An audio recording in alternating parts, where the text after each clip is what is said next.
You don't always get to choose in this life, win and lose in this life. But I'ma prove in this life, we can move in this life. Bon ben bonjour tout le monde et bienvenue à un nouvel épisode de Jason Business. Aujourd'hui j'ai un invité très cool et intéressant. Donc je présente Youssef. Youssef, vas-y, parle-nous de toi, de ton background. Salut Anthony, merci pour l'invitation tout d'abord. Donc mon nom est Youssef Guella, je suis prof au Cégep, Collège Montmorency. Et je suis aussi le fondateur là, d'Éduc Finance et de la page Facebook L'argent ne dort jamais, qui est en fait un groupe Facebook. Avec maintenant plus de 42 000 membres. Donc, wow, 42 000. C'est gros, 42 000. Moi, je l'ai vu au début, là, t'as grandi en fait en peu de temps, là, c'est énormément, là, c'est fou. Comment t'as fait pour... c'est sûr que la COVID, ça a aidé beaucoup, parce que les gens avaient plus de temps, puis vu qu'il y avait, disons, la situation économique, financière, faisait en sorte que les gens s'intéressaient beaucoup plus à ça. Right. Le fait qu'il y a eu une baisse de marché aussi, les gens ont comme pris un peu conscience. Le fait qu'on a arrêté de dépenser aussi, fait que les gens avaient plus d'épargne, qu'ils voulaient savoir dans quoi investir. Fait que ça a été un contexte aussi, disons, un bon timing. Là, ouais, je comprends. Donc ça a bien fait, mais je l'avais parti un peu avant la COVID aussi. Ouais. Je l'avais parti en 2019. Fait que ça a commencé à prendre déjà avant la COVID. Fait que ça a été comme l'effet cool. Comme incroyable qui a fait que ça a explosé. Là.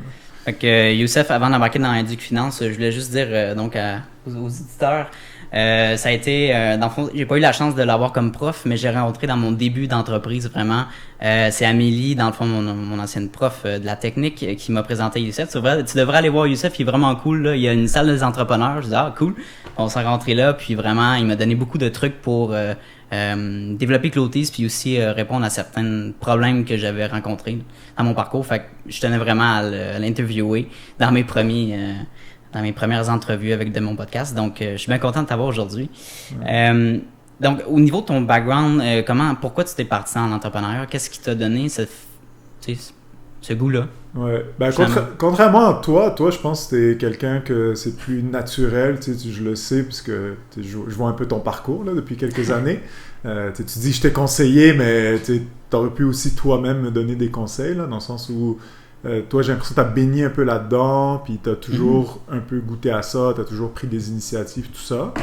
Moi, c'est un peu le contraire, dans le sens où j'étais plus dans le salariat, j'étais plus en mode travail, diplôme, travail, plus une vie, disons, plus classique. Salarié. En tout cas, un parcours plus classique de salarié. Mais en cours de route, tu vois, comme moi j'étudiais en finance comptabilité à l'université, j'ai travaillé dans le domaine bancaire aussi pendant quelques années. Et après j'ai eu l'opportunité d'enseigner. Donc tu vois, déjà là j'avais changé un peu en faisant une réorientation parce que je trouvais que l'enseignement c'était quelque chose qui m'intéressait beaucoup plus. Et en faisant de l'enseignement, j'ai au fil des années aussi détecté un manque d'éducation financière comme auprès de tes étudiants, dans le fond? Ou... auprès des étudiants, auprès des gens en général. Je donne des formations aussi en entreprise. Là, donc, soit en entreprise, que soit aux gens que je rencontre au quotidien, je voyais qu'il y avait un manque. Puis souvent, les gens me posaient des questions très de base. Ou je voyais que... Puis même avec quand on regarde le parcours scolaire de quelqu'un, au final, c'est vrai que c'est des choses qu'on ne nous apprend pas à l'école. OK. Fait que... As-tu un exemple, par exemple, des questions qu'on peut poser? Très simple. La différence entre CELI, REER, bureau de crédit, les placements, les assurances, comment acheter une maison. La plupart des gens, ils ne savent pas comment ça fonctionne, ils ne savent pas quel professionnel utiliser, ils ne savent pas comment faire un budget. Ouais. Donc, c'est des concepts quand même de base, mais qui ont un impact super important dans nos vies. Donc là, avec les années, c'est ça, j'ai vu qu'il y avait un manque, il y avait comme un besoin qui n'était pas répondu en ce moment dans le marché. Fait que je me suis dit, moi, je peux peut-être trouver quelque chose qui peut aider les gens. Fait que, de fil en aiguille, j'ai commencé à créer des produits, des petites formations, des petits outils. J'ai testé quand même beaucoup de trucs au début. Jusqu'au moment où je suis arrivé avec une idée d'application, parce que je trouvais que c'est bien de vouloir faire l'éducation, mais des fois, les gens peut-être prennent pas le temps de s'éduquer, puis des fois, ils ont plus besoin d'un outil qui les aide au quotidien que de l'information qui cumule avec les années. Donc l'éducation, c'est bien. Mais des fois, quand c'est quelque chose de pratique aussi, puis on le voit même à l'école, là, c'est fou. dans tes cours à toi, quand c'est théorique, ouais. à un moment donné, ça rentre des fois, puis ça sort de l'un d'oreille. C'est quand tu le mets en pratique, je comprends. Exactement. Donc, tandis que qu'on est plus au mode actif, tu as des profs comme ça au cégep qui sont plus actifs, qu'ils vont te faire des exercices, des simulations. Et là, tu embarques beaucoup plus parce que là, tu le mets en application. Fait que tu vois c'est plus intéressant. Voilà, un retour là-dessus. Donc là, l'idée de l'application est venue un peu comme ça. OK. Et donc, je me suis un peu lancé dans ce truc-là. J'ai commencé par une version Excel que j'ai imaginée moi-même. Donc, les gens, ils pensent, tu veux développer une application du jour au lendemain. Là, faut que tu programmes, that's it. Ouais, non. Moi, ça a été un plus long parcours parce que j'ai vraiment fait les étapes d'une version prototype, un prototype Excel que j'ai imaginé avec toutes les fonctionnalités que ça pourrait avoir. J'ai été voir des gens avec ça, tester avec du monde. Je me suis assis avec des gens pendant des heures et des heures pour voir c'est quoi leurs besoins, qu'est-ce que ça pourrait être comme application. Qu'est-ce qu'ils ont une étude de marché finalement? Au final, j'ai fait comme une étude de marché. Okay. Je faisais vraiment les trucs intuitivement ou logiquement, j'y allais un peu... Selon tes connaissances, mais tu y allais comme tu y pensais. Là. Ouais, voilà, ce que je pensais qui pouvait être intéressant. OK. Donc c'est ça. Donc ça a été un parcours où j'ai, au départ, testé un peu comme ça, avec des prototypes. Puis après, moi, j'ai un de mes amis qui est développeur web. Donc il a embarqué aussi dans le projet. Fait que je suis pas tout seul, là. On est une petite équipe. Et tu vois, lui, il a le côté aussi plus informatique, plus développement. Fait que lui, il a commencé à faire une version web. Donc, au début, on a commencé avec une version web. Parce que c'est plus facile, puis c'était plus rapide de le faire. Fait que là, on l'a testé, voir si ça fonctionne. On a pris le feedback des gens, tout ça. Fait que ça a été un long processus de développement. Et après, on a réalisé que ça prenait absolument mobile parce que les gens, web, même si tu peux y accéder à travers ton téléphone, c'est pas aussi convivial, puis c'est pas aussi rapide. C'est sûr que je pense qu'un site web, tu vas l'utiliser plus sur ton ordinateur parce qu'un format site web sur ton cellulaire, c'est pas génial. Fait que tu vas peut-être aller chercher une audience un peu plus vieille finalement. Là. Mais avec une application mobile, tu vas aller chercher des jeunes, puis c'est ça que tu veux, là, j'imagine. Là, c'est aller chercher vraiment tout plus le monde accessible. Ouais, exactement. Exact. Au final, tout le monde. Fait que là, on est rendu avec une version mobile, tablette et web. Mobile, tablette, ok, ouais. Fait que là, dernièrement, on a fait le lancement. Puis entre-temps, avec le temps, tu améliores le produit. Fait que là, on arrive à un produit encore plus intéressant pour les gens. Là. Nice. Puis ton partner, dans le fond, est-ce que c'est un associé? Est-ce que c'est un copropriétaire? C'est un associé à part égale. Là, ouais, je comprends. Cool. J'ai vu ton application aussi. Comment tu fais pour profiter de ça? C'est membership? Est-ce que tu as des pubs? Est-ce que... en fait, le modèle d'affaires, c'est sûr qu'il y avait plusieurs voies qu'on pouvait prendre. Là, pour les applications mobiles, tu as tellement d'options du modèle d'affaires. Un truc, moi, je voulais me différencier, c'est que je voulais pas prendre les données des gens. Fait qu'on prend aucune information bancaire. OK. Fait que t'as pas à donner tes informations de compte, ton numéro de carte de crédit. Comment ça fonctionne, ça? Parce que... Fait que là, c'est géré directement par Google, Apple. Fait que tout ce qui est abonnement, fait que c'est avec eux. Puis même à l'intérieur de l'application, on te demande aucune information. Donc, contrairement à d'autres... Right. Parce que dans la finance, le modèle qui fonctionne le plus, c'est de dire que c'est gratuit. Et en fait, tu prends les données bancaires de la personne, tu fais du marketing avec ça, tu revends les données. Tu peux les revendre à une entreprise tiers. Exactement. Fait que, tu vois, moi, ça, c'est un modèle que j'aime pas du tout. Okay. D'ailleurs, moi-même, je suis pas client de ce genre d'application-là. Là. Je trouve que ça met un frein. Okay. Donc, on a été plus vers un modèle d'affaires où, justement, on fait pas de marketing, on fait pas de pub, on revend pas les données des gens. Okay. Fait que là, c'est un abonnement annuel, c'est très simple, de $39,99. Et pour donner la chance à la personne de tester, bien sûr, le produit avant, on donne une semaine gratuite lors du téléchargement. Donc, tu télécharges, tu l'essaies pendant une semaine. J'ai vu ça, c'est cool. Si t'aimes ça, tu t'abonnes. Si t'aimes pas, c'est excellent. Tu peux aller trouver d'autres outils ailleurs, mais je pense qu'en l'essayant, tu vois déjà la valeur de ce que ça peut t'apporter. Fait que les gens, c'est ça. On est sur le fait que les gens vont adhérer grâce à ça. Ah, c'est sûr, non, c'est ça. Moi, j'ai essayé justement, j'ai downloadé l'application, j'ai répondu aux questions. Puis au niveau du paiement, c'était vraiment simple parce que ma carte de crédit est linkée avec mon Apple Pay. Exactement. Donc, tu fais juste double-clic, puis Exactement. that's it, puis ça fonctionne, c'est assez simple, là, c'est à place de rentrer, justement. Là. Ouais, puis même au niveau de la gestion des données bancaires, tu sais, je sais pas si t'es membre des Jardins ou si t'es... J'étais avec BMO, là, je sais pas. Avec BMO, mais tu sais, il y a beaucoup d'institutions financières qui ont perdu des données. Des Jardins, il y a eu une grosse fuite, là, récemment. récemment. Il y a plein de cas, même Revenu Québec. Oui, aussi. Donc, tu as plusieurs organismes qui ont justement perdu des données de clients. Fait que prendre des cartes de crédit des gens aussi, c'est quand même une responsabilité. Fait que tu vois, ça, on l'a confié vraiment à Apple Store, Google Play. Fait qu'on prend même pas les données bancaires. Là. Fait que ça fait une grosse différence en termes de responsabilité. Fait que oui, on a une base de données clients là, qu'on maintient, qu'on sécurise, puis qu'on met le maximum au niveau de la technologie pour sécuriser, mais c'est des données beaucoup moins sensibles. T'sais. On n'a pas de numéro d'assurance sociale, on n'a rien de... On n'a même pas l'adresse de la personne. Là, fait que c'est assez simple là, à ce niveau-là. Ça me fait penser, j'ai une application sur mon cellulaire, il y en a sûrement qui connaissent ça pour l'investissement, là, Wealth Simple. J'imagine que c'est un peu effrayant parce qu'au début, ça va être simple sur l'application, puis après, il demande NAS, puis je suis comme... Là, je suis en train d'écrire ça sur mon cellulaire, mon numéro d'assurance pour me créer un compte. Là, il faut que je me crée, il y a différents types de comptes, le CELI, la crypto, t'as plein de... En tout cas, fait que, ça peut être effrayant pour quelqu'un qui joue comme ça. Ben oui, c'est sûr. Puis eux, ils n'ont pas le choix parce que c'est des placements, fait qu'il faut qu'ils t'enregistrent auprès de Revenu Canada. Fait que c'est pour ça que pour... Qui t'identifie dans le fond. Ouais, il faut que tu t'identifies au niveau fiscal pour t'envoyer tes relevés à la fin de l'année, si tu fais une cotisation REER ou si tu fais des placements qui sont pas à l'abri de l'impôt. Fait que là, il faut qu'ils te donnent des reçus parce que tu as gagné des revenus de placement. Puis pour les CELI, ben, tu es limité au niveau des montants CELI, fait qu'ils reportent à Revenu Canada les montants cotisés.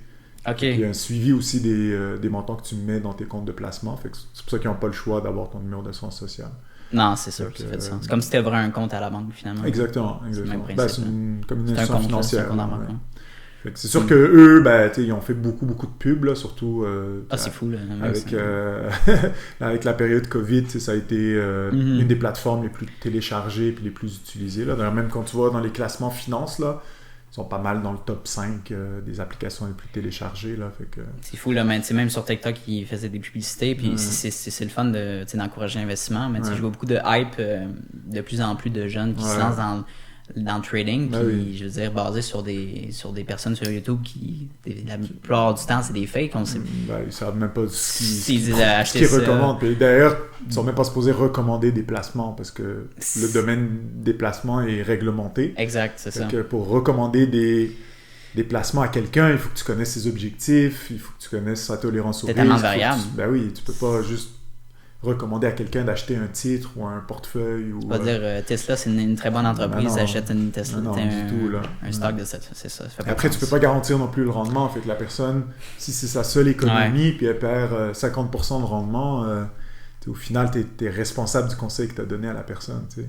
C'est sûr. Donc c'est, comme tu as dit, c'est le fun que ça démocratise un peu les placements, que ça encourage les gens à investir, puis à épargner et tout ça, mais il y a un mauvais côté à ça, c'est qu'au final, ça démocratise tellement que là, c'est l'autre extrême, c'est que les gens font un peu n'importe quoi avec l'argent qu'ils mettent là-dedans. Fait que, ils se lancent, mais au final, ils vont faire plein d'erreurs qui peuvent être coûteuses. Ils sont pas très bien conseillés, c'est ça qui arrive. Exactement, mais en fait, ils sont pas conseillés du tout. Là, l'application, c'est pas des conseils, exact. Te fait croire que c'est simple d'investir, mais c'est pas si simple que ça, parce qu'il faut que tu connaisses un peu le domaine. Là, c'est sûr. Faut que tu fasses des recherches, faut que tu prennes le temps de t'éduquer. Fait que, y a la courbe d'apprentissage, tu passes pas de 0 à 100. Là, ça se fait en étapes, donc ça, c'est un peu le côté que moi, je trouve dommage, parce que là, puis après ça, on dévalorise le rôle du conseiller financier, qui veut pas un rôle de conseil, justement, un conseiller financier, ben, il est là à t'aider à gérer tes émotions aussi, parce que, tu sais, quand tu investis, c'est facile de peser sur le bouton achat, mais... t'achètes par émotion, là, t'es comme, oh, let's go, achète, mais après ça, c'est vendre. Descend, là, Quand tu se vendre, si ça baisse, est-ce que tu vas paniquer? Si ça monte, est-ce que tu vas être comme trop euphorique, tu vas vouloir rajouter de l'argent dedans? Fait que, à un moment donné, tu veux aussi bien gérer tes émotions puis pas faire n'importe quoi. T'sais, à la limite, quelqu'un qui met 5000 $, tu es un peu comme ça, comme du casino, là, de la spéculation. C'est correct, mais si c'est 5000, c'est ta seule épargne, puis que tu comptes là-dessus pour t'acheter ta maison ou pour aller à l'université ou peu importe. Faire un coup d'argent, mettons. Puis là, tu penses faire un coup d'argent parce que tu as vu que quelqu'un sur TikTok te fait croire que tu peux être riche juste avec ça. C'est un peu ça le problème. Quelqu'un qui a 100 000 puis qui met 5 000 comme ça, c'est une petite proportion de son portefeuille. À la limite, c'est correct, mais quand c'est ta seule économie, ça devient un peu... tu joues dans le risque. Dans le risque. Exactement. Fait que c'est des applications intéressantes à ce niveau-là, là, c'est que ça simplifie, mais en même temps, ça encourage un peu à faire n'importe quoi. Là. Tu le vois avec leurs pubs, ils font comme si acheter des actions, c'était... Acheter, c'est simple, mais il faut faire ses devoirs avant d'acheter, puis est-ce que ça vaut la peine d'acheter des actions? Est-ce que tu n'es pas mieux avec d'autres types de produits financiers qui répondent plus à tes objectifs ou tes besoins actuels? D'aller prendre un rendez-vous à la banque avec un conseiller financier, c'est super bon aussi. Là. Ils vont te conseiller des FNB. Tu as plein de façons d'investir, de produits. Puis, tu sais, moi, par exemple, ça me tentait d'essayer Wealthsimple, voir comment ça fonctionnait. Puis, j'ai mis comme un petit montant juste pour tester comment ça fonctionnait. Quelques stocks, puis là, j'ai laissé ça de même. Tu sais, ça monte, ça descend, rien de fou. Puis là, à un moment donné, Wealthsimple, il m'envoie un message, puis il dit vous avez gagné une récompense, vous avez gagné un stock de telle entreprise. Air Canada. J'ai comme ça. Me semble que ça marche pas de même. Là.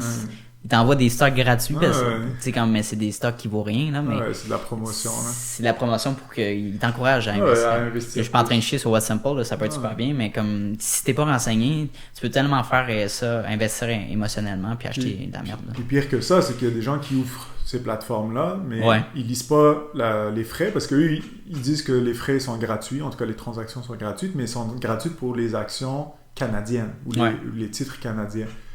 Mais dès que tu veux acheter des titres américains, en fait, eux, leur argent, ils le font comme ça, c'est sur le taux de conversion. Exact. Donc, au final, tu le sais pas, mais tu es en train d'acheter des titres américains, mais il y a une grosse portion de ton argent qui va aller dans les frais de transaction, les frais de conversion. Oui, parce que quand tu check out tu cash out ton stock, là, tu vas le voir. La facture, oui, exactement. Mais après, tu le réalises pas. Mais au final, 1, 2, 3% de frais, ça fait quand même beaucoup sur le rendement de ton placement. Quoi. Si en plus, tu as perdu de l'argent puis tu payes des frais en plus, là, t'as perdu encore plus. Donc, c'est ça. Donc, c'est ça. Donc, ça a des avantages, mais ça a quand même un gros... il y a une mise en garde quand même à faire importante pour ce genre de plateforme-là. C'est beaucoup plus facile aussi aujourd'hui justement d'investir en stock puis tout ça, mais le monde sont juste paresseux de s'éduquer. Exactement. Ils disent l'autre ça vont y aller par essai-erreur ou ils vont écouter ce que quelqu'un recommande. Exactement, même chose. Ils vont se lancer dans des titres juste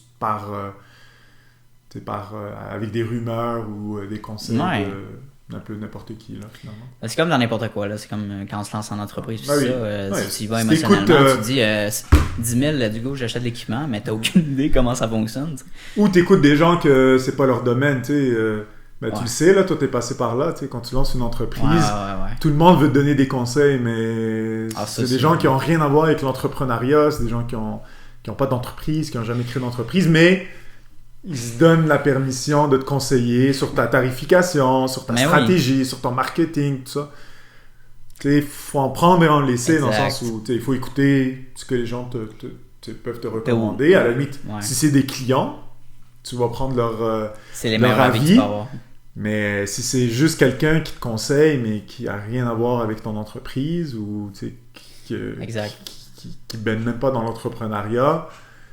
Les gens, ils aiment ça, donner des recommandations, mais au final, c'est pas forcément pertinent comme avis. Mais c'est ça. Puis j'en ai parlé dans mes autres podcasts, justement, que il y a beaucoup de personnes qui vont donner des conseils, mais c'est comme quand tu pars en entreprise, s'il y a personne dans ta famille qui ont, mettons, une compagnie d'impression, qui va te donner ses conseils. Il y a tout le temps un mononcle ou une matante qui connaît tout, là. Il va donner des conseils quelqu'un que je connais, c'est eux, puis ça va pas fonctionner, fait que toi, ça va pas fonctionner, tu sais. Puis, tu sais pas, là. Puis des fois aussi, c'est plus pour te protéger. C'est souvent ça, en fait. Qui veulent faire ça, là. Ils veulent pas que tu perdes ton argent, puis mais en même temps, l'entrepreneuriat, c'est la prise de risque, c'est aller dans des terrains connus, c'est de découvrir un monde, puis faire des tests et apprendre. Des essais-erreurs. Donc c'est bien la vie des autres, mais au final, il faut toi, tu saches où tu t'en vas, puis il faut que toi-même t'en fasses ta tête, puis c'est fais tes difficile. expériences. C'est difficile de faire ça parce que, étant plus jeune, on est très insécurité, puis on écoute beaucoup nos parents, puis les personnes qu'on côtoie, nos amis aussi, là. Puis on se ressemble on se compare à eux, puis des commentaires comme ça peut être difficile à prendre. Puis, c'est sûr. Mais bon, faut vivre avec ça, on n'a pas le choix. C'est pour ça que, quand tu viens à la salle des entrepreneurs, puis quand on se parle, moi je suis toujours content de te parler parce que tu sors du lot aussi, veux pas. On a le même mindset, on se connecte facilement. Puis tu es plus mature aussi parce que justement tu as pu te forger un caractère, t'as maturé aussi au niveau de ta façon de t'exprimer. J'entendais ton podcast, puis je suis comme, c'est Anthony ça, c'est comme, tu t'exprimes bien, tu utilises un bon vocabulaire. Merci. Mais ça, je pense, c'est ton expérience qui te fait ça. Il y a des gens, ils finissent l'université, puis ils sont même pas capables de formuler une phrase correctement ou d'avoir un avis. C'est vrai. Parce qu'ils n'ont pas d'expérience, ils font juste aller à l'école, ils travaillent, mais c'est rien qui les sort de leur zone de confort. Là, ils ont développé différentes compétences dans leur domaine, puis moi, je mets beaucoup d'énergie dans mes skills de communication finalement, puis confiance en moi-même, puis dans la croissance personnelle, je mets beaucoup de temps puis d'argent là-dedans, puis ça m'aide dans le fond dans n'importe quel aspect de ma vie, ça m'a aidé là. Ça se voit. Au final, ça se voit, t'as des résultats. Que tout le monde fasse ça, là, c'est génial. Là. Mais c'est pas tout le monde qui se donne la peine aussi de le faire. T'sais. Puis il y en a aussi, c'est par peur, parce que ils ont peur du jugement. Ça, c'est un gros volet, là, c'est le jugement des autres. C'est incroyable. Puis je pense, c'est vraiment une cassure le jour où justement tu dis, moi, je m'en fous de l'opinion des autres. Je pense que ça peut être vraiment un changement dans une vie d'une personne. Exact. C'est le avant, quand l'opinion des autres est très important. Après, t'as un changement le jour où tu dis, c'est fini, moi je m'en fous de ce que les gens disent. Moi je fais ce que je pense être bien pour moi, ce qui me rend heureux, ce que j'aime faire, ce qui me challenge, ce qui m'apporte une valeur ajoutée. Puis ce que les autres disent, je m'en fous. Là. Moi, c'est ça. Je vais aller plus loin. Ça peut même aller jusqu'à la famille, tu sais. Des fois, c'est faire des trucs que tes parents sont pas d'accord, d'autres membres dans la famille sont pas d'accord, mais tu le fais, peu importe le jugement ça peut être difficile de s'éloigner des amis, puis de la famille encore plus, puis même, des fois, ça prend ça, justement, de s'éloigner, puis au moins de limiter son temps avec ces gens-là, parce que ça peut être juste négatif. Ils vivent pas la même chose que toi. Il faut parler avec des gens qui vivent la même chose, pas nécessairement dans la même entreprise, mais au moins... c'est pour ça que l'environnement est super important. Dans le mindset, Parce que si tu es dans un environnement où c'est des gens qui, justement, ils se contentent du minimum, ou ils vont faire le minimum d'efforts, ou ils vont jamais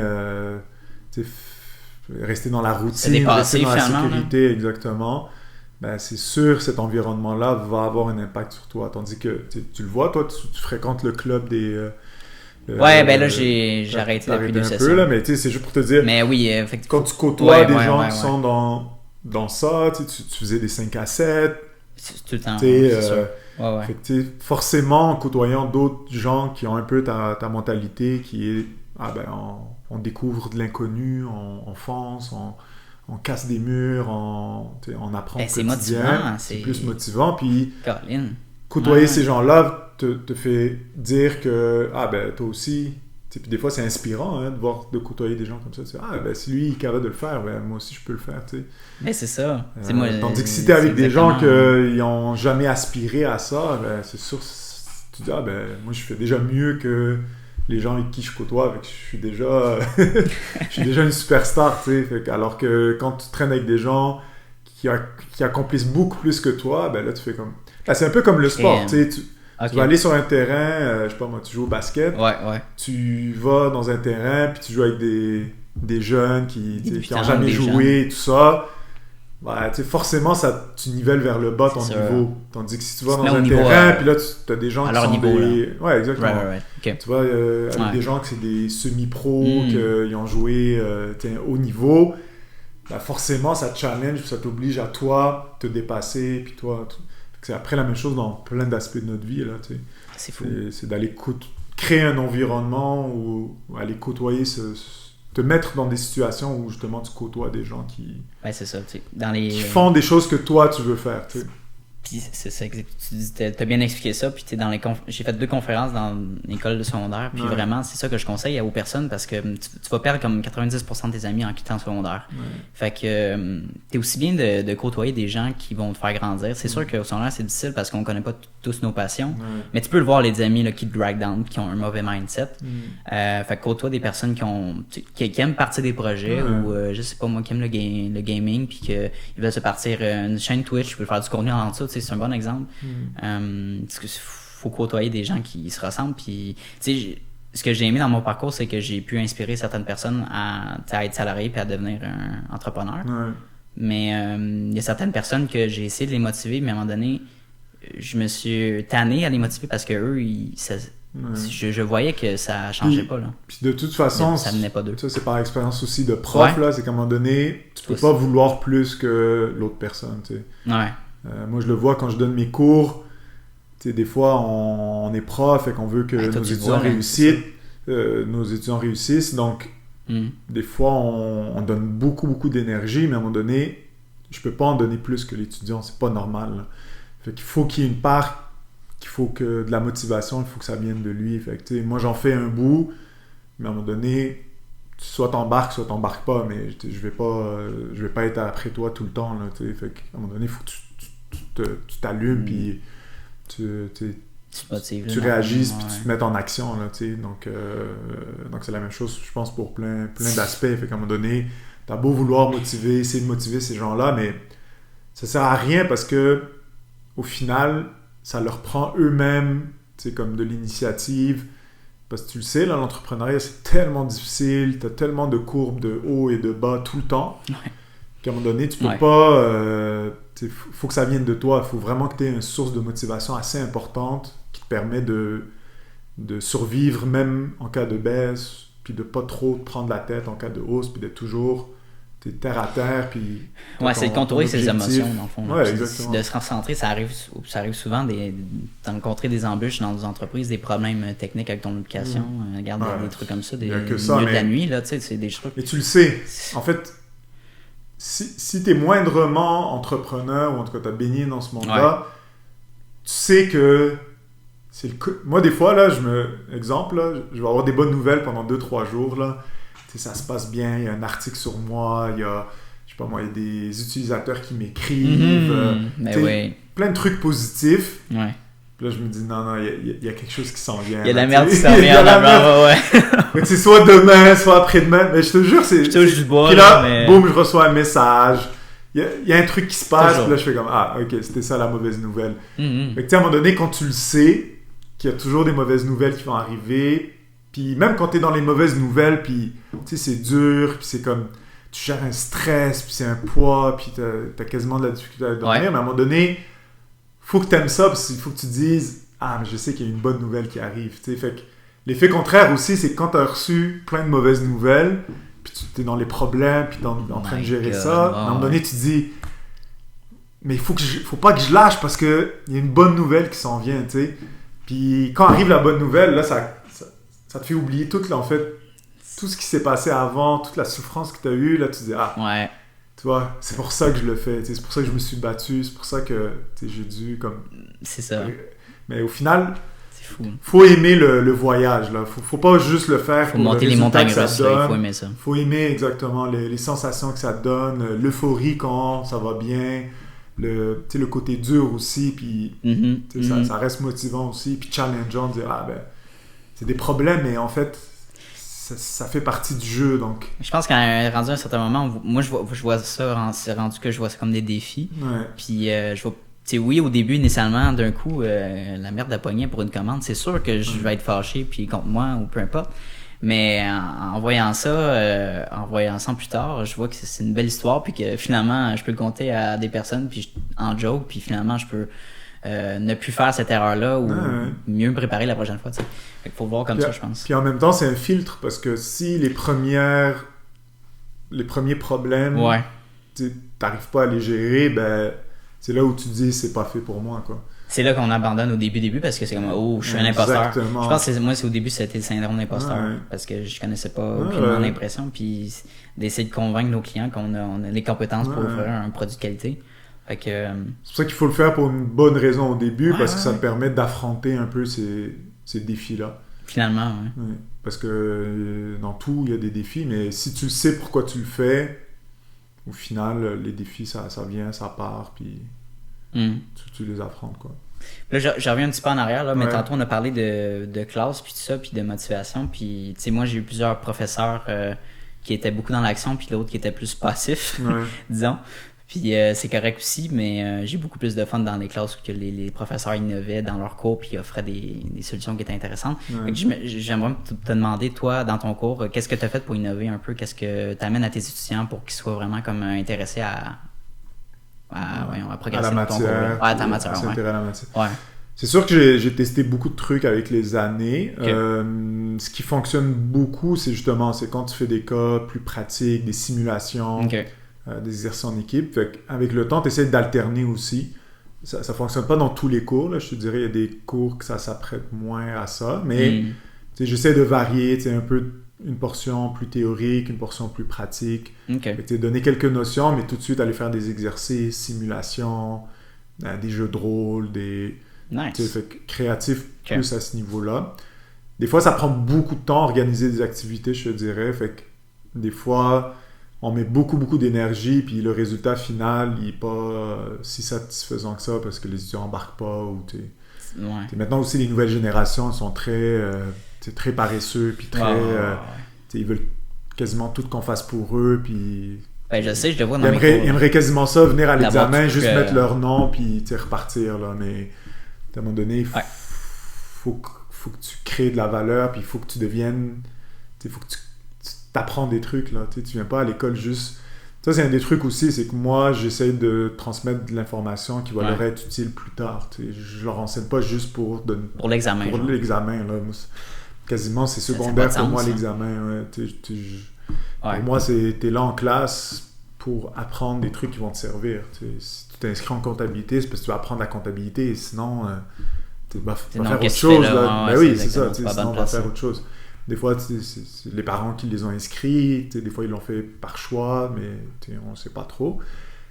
Mais fait que, j'essaie d'embarquer aussi ceux qui ont envie. Puis je me dis, ceux qui sont moins motivés, ben, ils vont voir les autres, fait qu'ils finissent Ben par ouais. embarquer ou ben, naturellement, ils vont aller faire autre chose. Là, fait que c'est de varier un peu les méthodes pédagogiques, de rendre ça pratique, Ah, je comprends.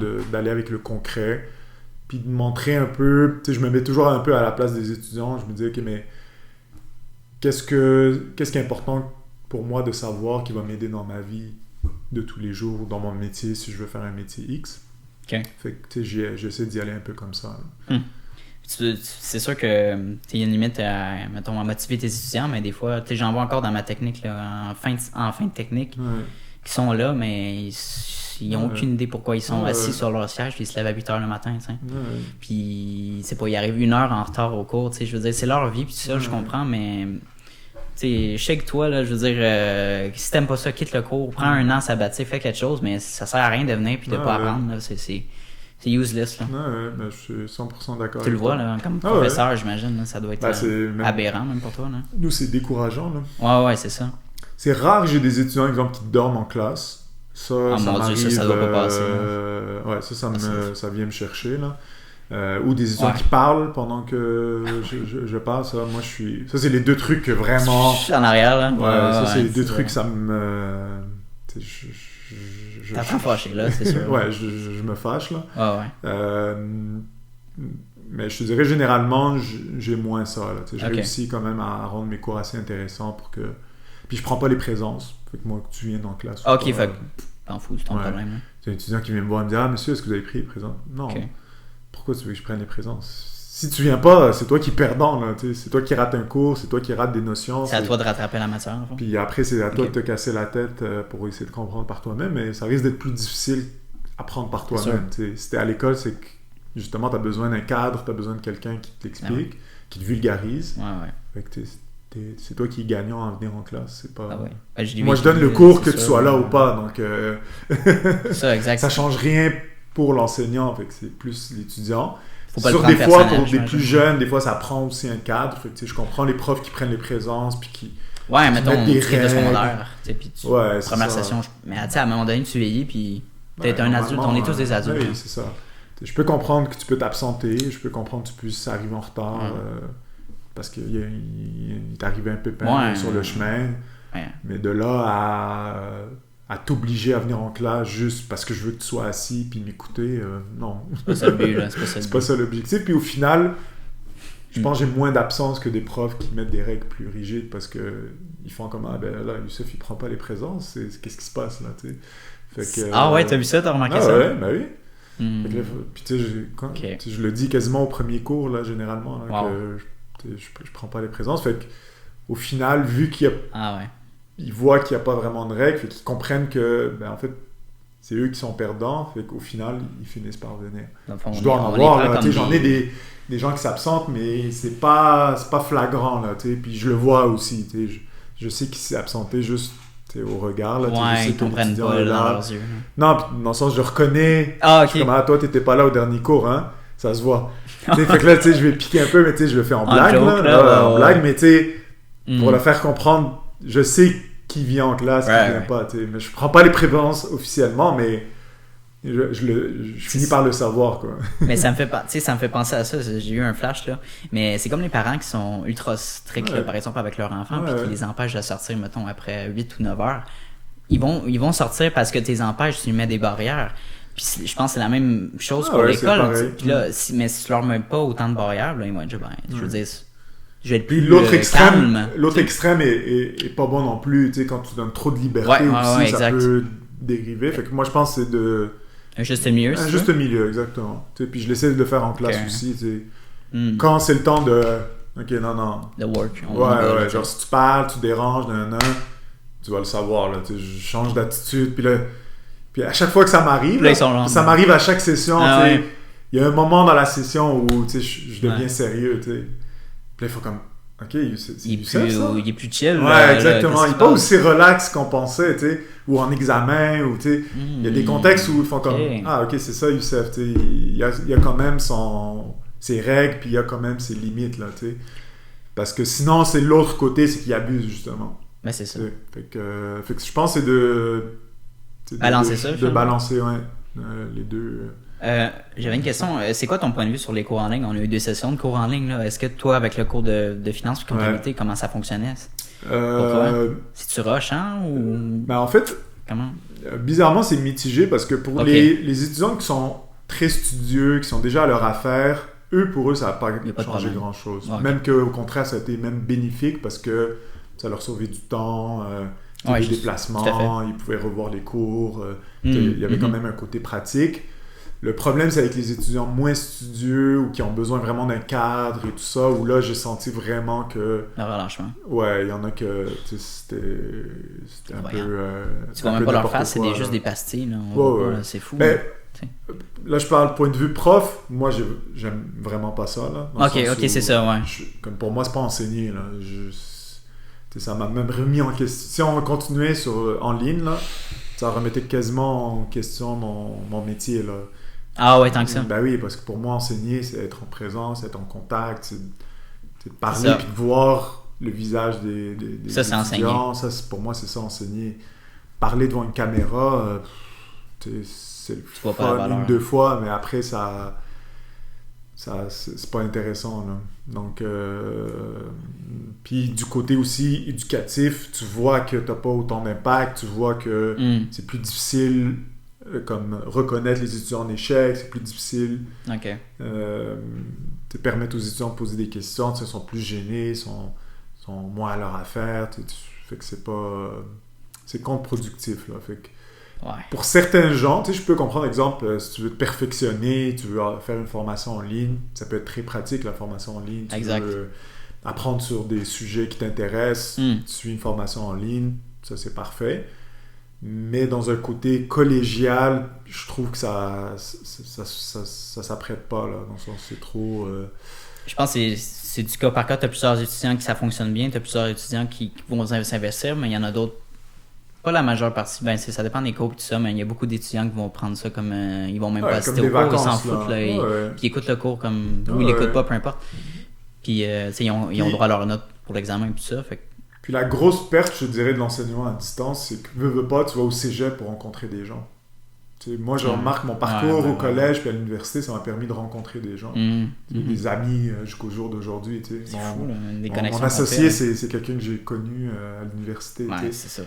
Donc, c'est pour te dire qu'au final, tu vas à l'école pour étudier, pour un diplôme, mais il y a une grosse portion aussi pour le côté social. Puis, tu sais, je t'ai toujours encouragé à participer aux événements, à aller faire partie du club, à venir à la salle des entrepreneurs, parce que je pense que c'est un gros volet de richesse de l'école, c'est que tu peux aller prendre l'expérience, rencontrer des gens, te faire un réseau de contacts grâce à l'école. Mais à distance, toutes ces activités-là sont annulées. Oui, il n'y en avait plus. Donc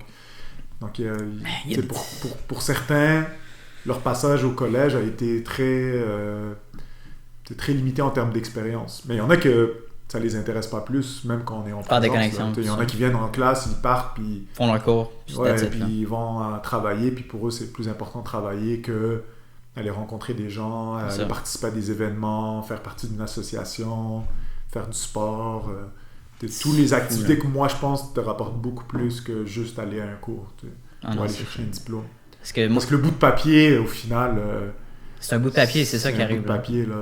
C'est un bout de papier qui va te donner plus de chance pour un travail. C'est qu'est-ce que tu vas avoir appris, puis de plus en plus, je te dirais, maintenant, c'est vraiment la compétence, là.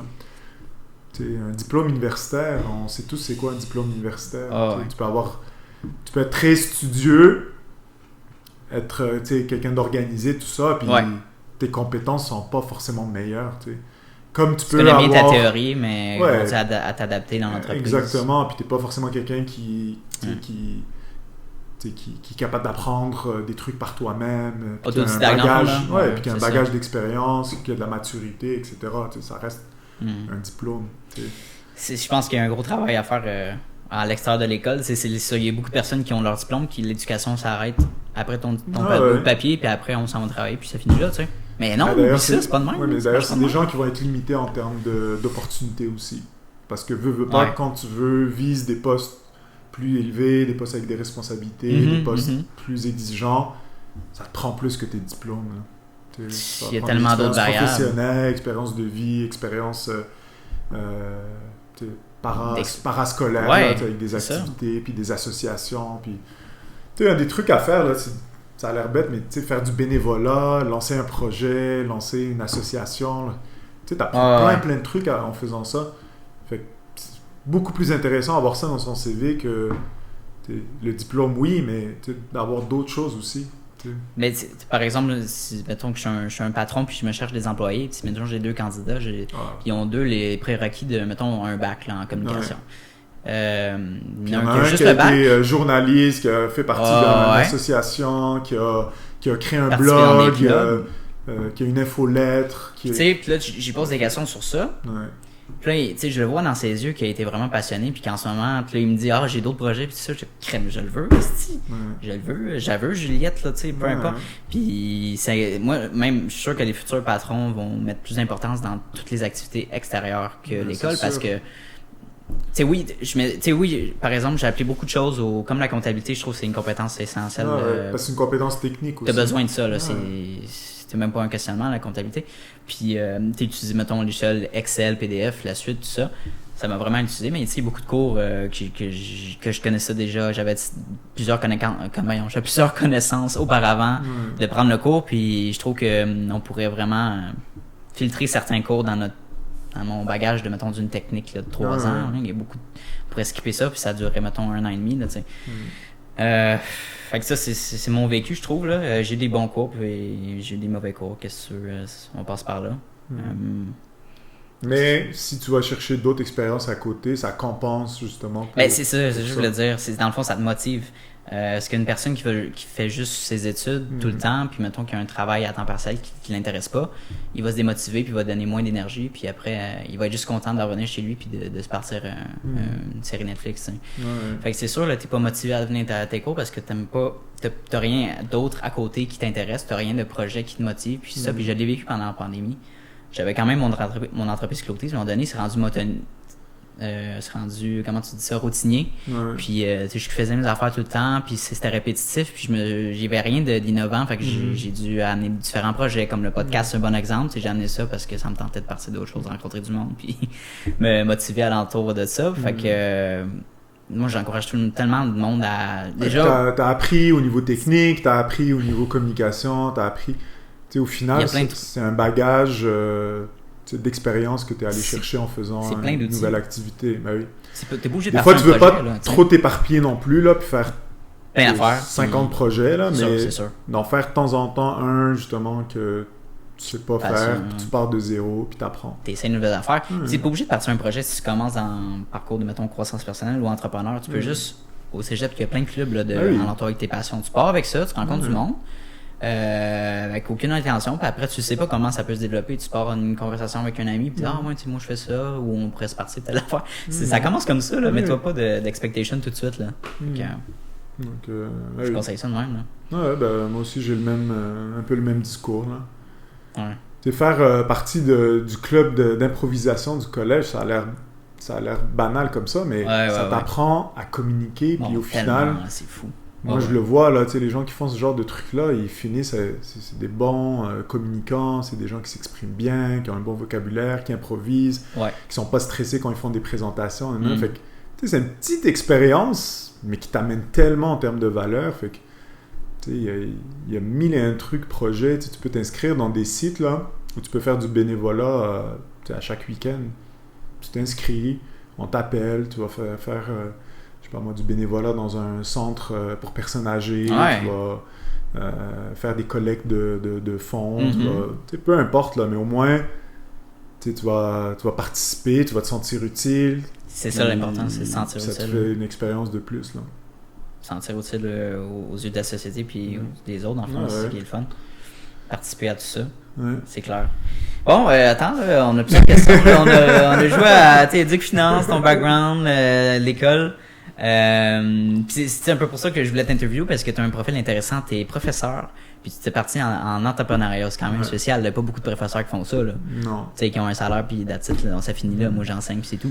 Il y en a qui choisissent l'enseignement pour la conciliation travail-famille. OK. Il y en a que ça leur permet d'avoir du temps pour faire d'autres projets. Moi, ça a été un peu ça. Okay. J'ai eu l'opportunité de lancer des projets, fait que j'en ai profité. Ouais, c'est ça. Okay. Puis en même temps, j'aime mon métier. J'aime le métier d'enseigner. Donc au final, je le fais pas par obligation, je le fais par envie. T'sais. C'est pour ça que je te disais, les cours en ligne, à un moment donné, ça m'a comme... ça m'a remis en question. Je suis comme, non. Mais là, on a repris, là, tu vois, je reprends goût. Ouais, là, je reprends goût à enseigner. Surtout quand tu as des groupes qui embarquent, là, ça donne encore plus envie de faire ça. Puis en parallèle, ben, c'est ça me donne la chance de faire d'autres choses.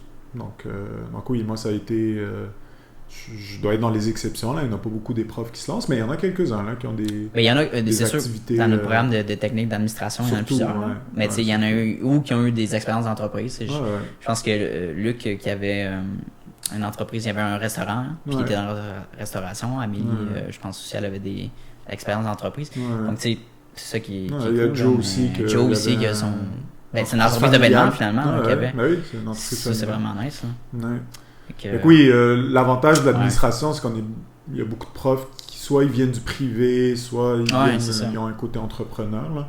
Fait que ça, c'est le fun d'avoir des profs qui sont pas profs par métier, parce qu'il y en a qui font le cursus scolaire, puis tout de suite, ils embarquent dans l'enseignement. Nous, on a pour la plupart travaillé, on a fait du terrain avant, fait qu'on vient enseigner la finance, parce que j'ai travaillé dans la finance. Je comprends,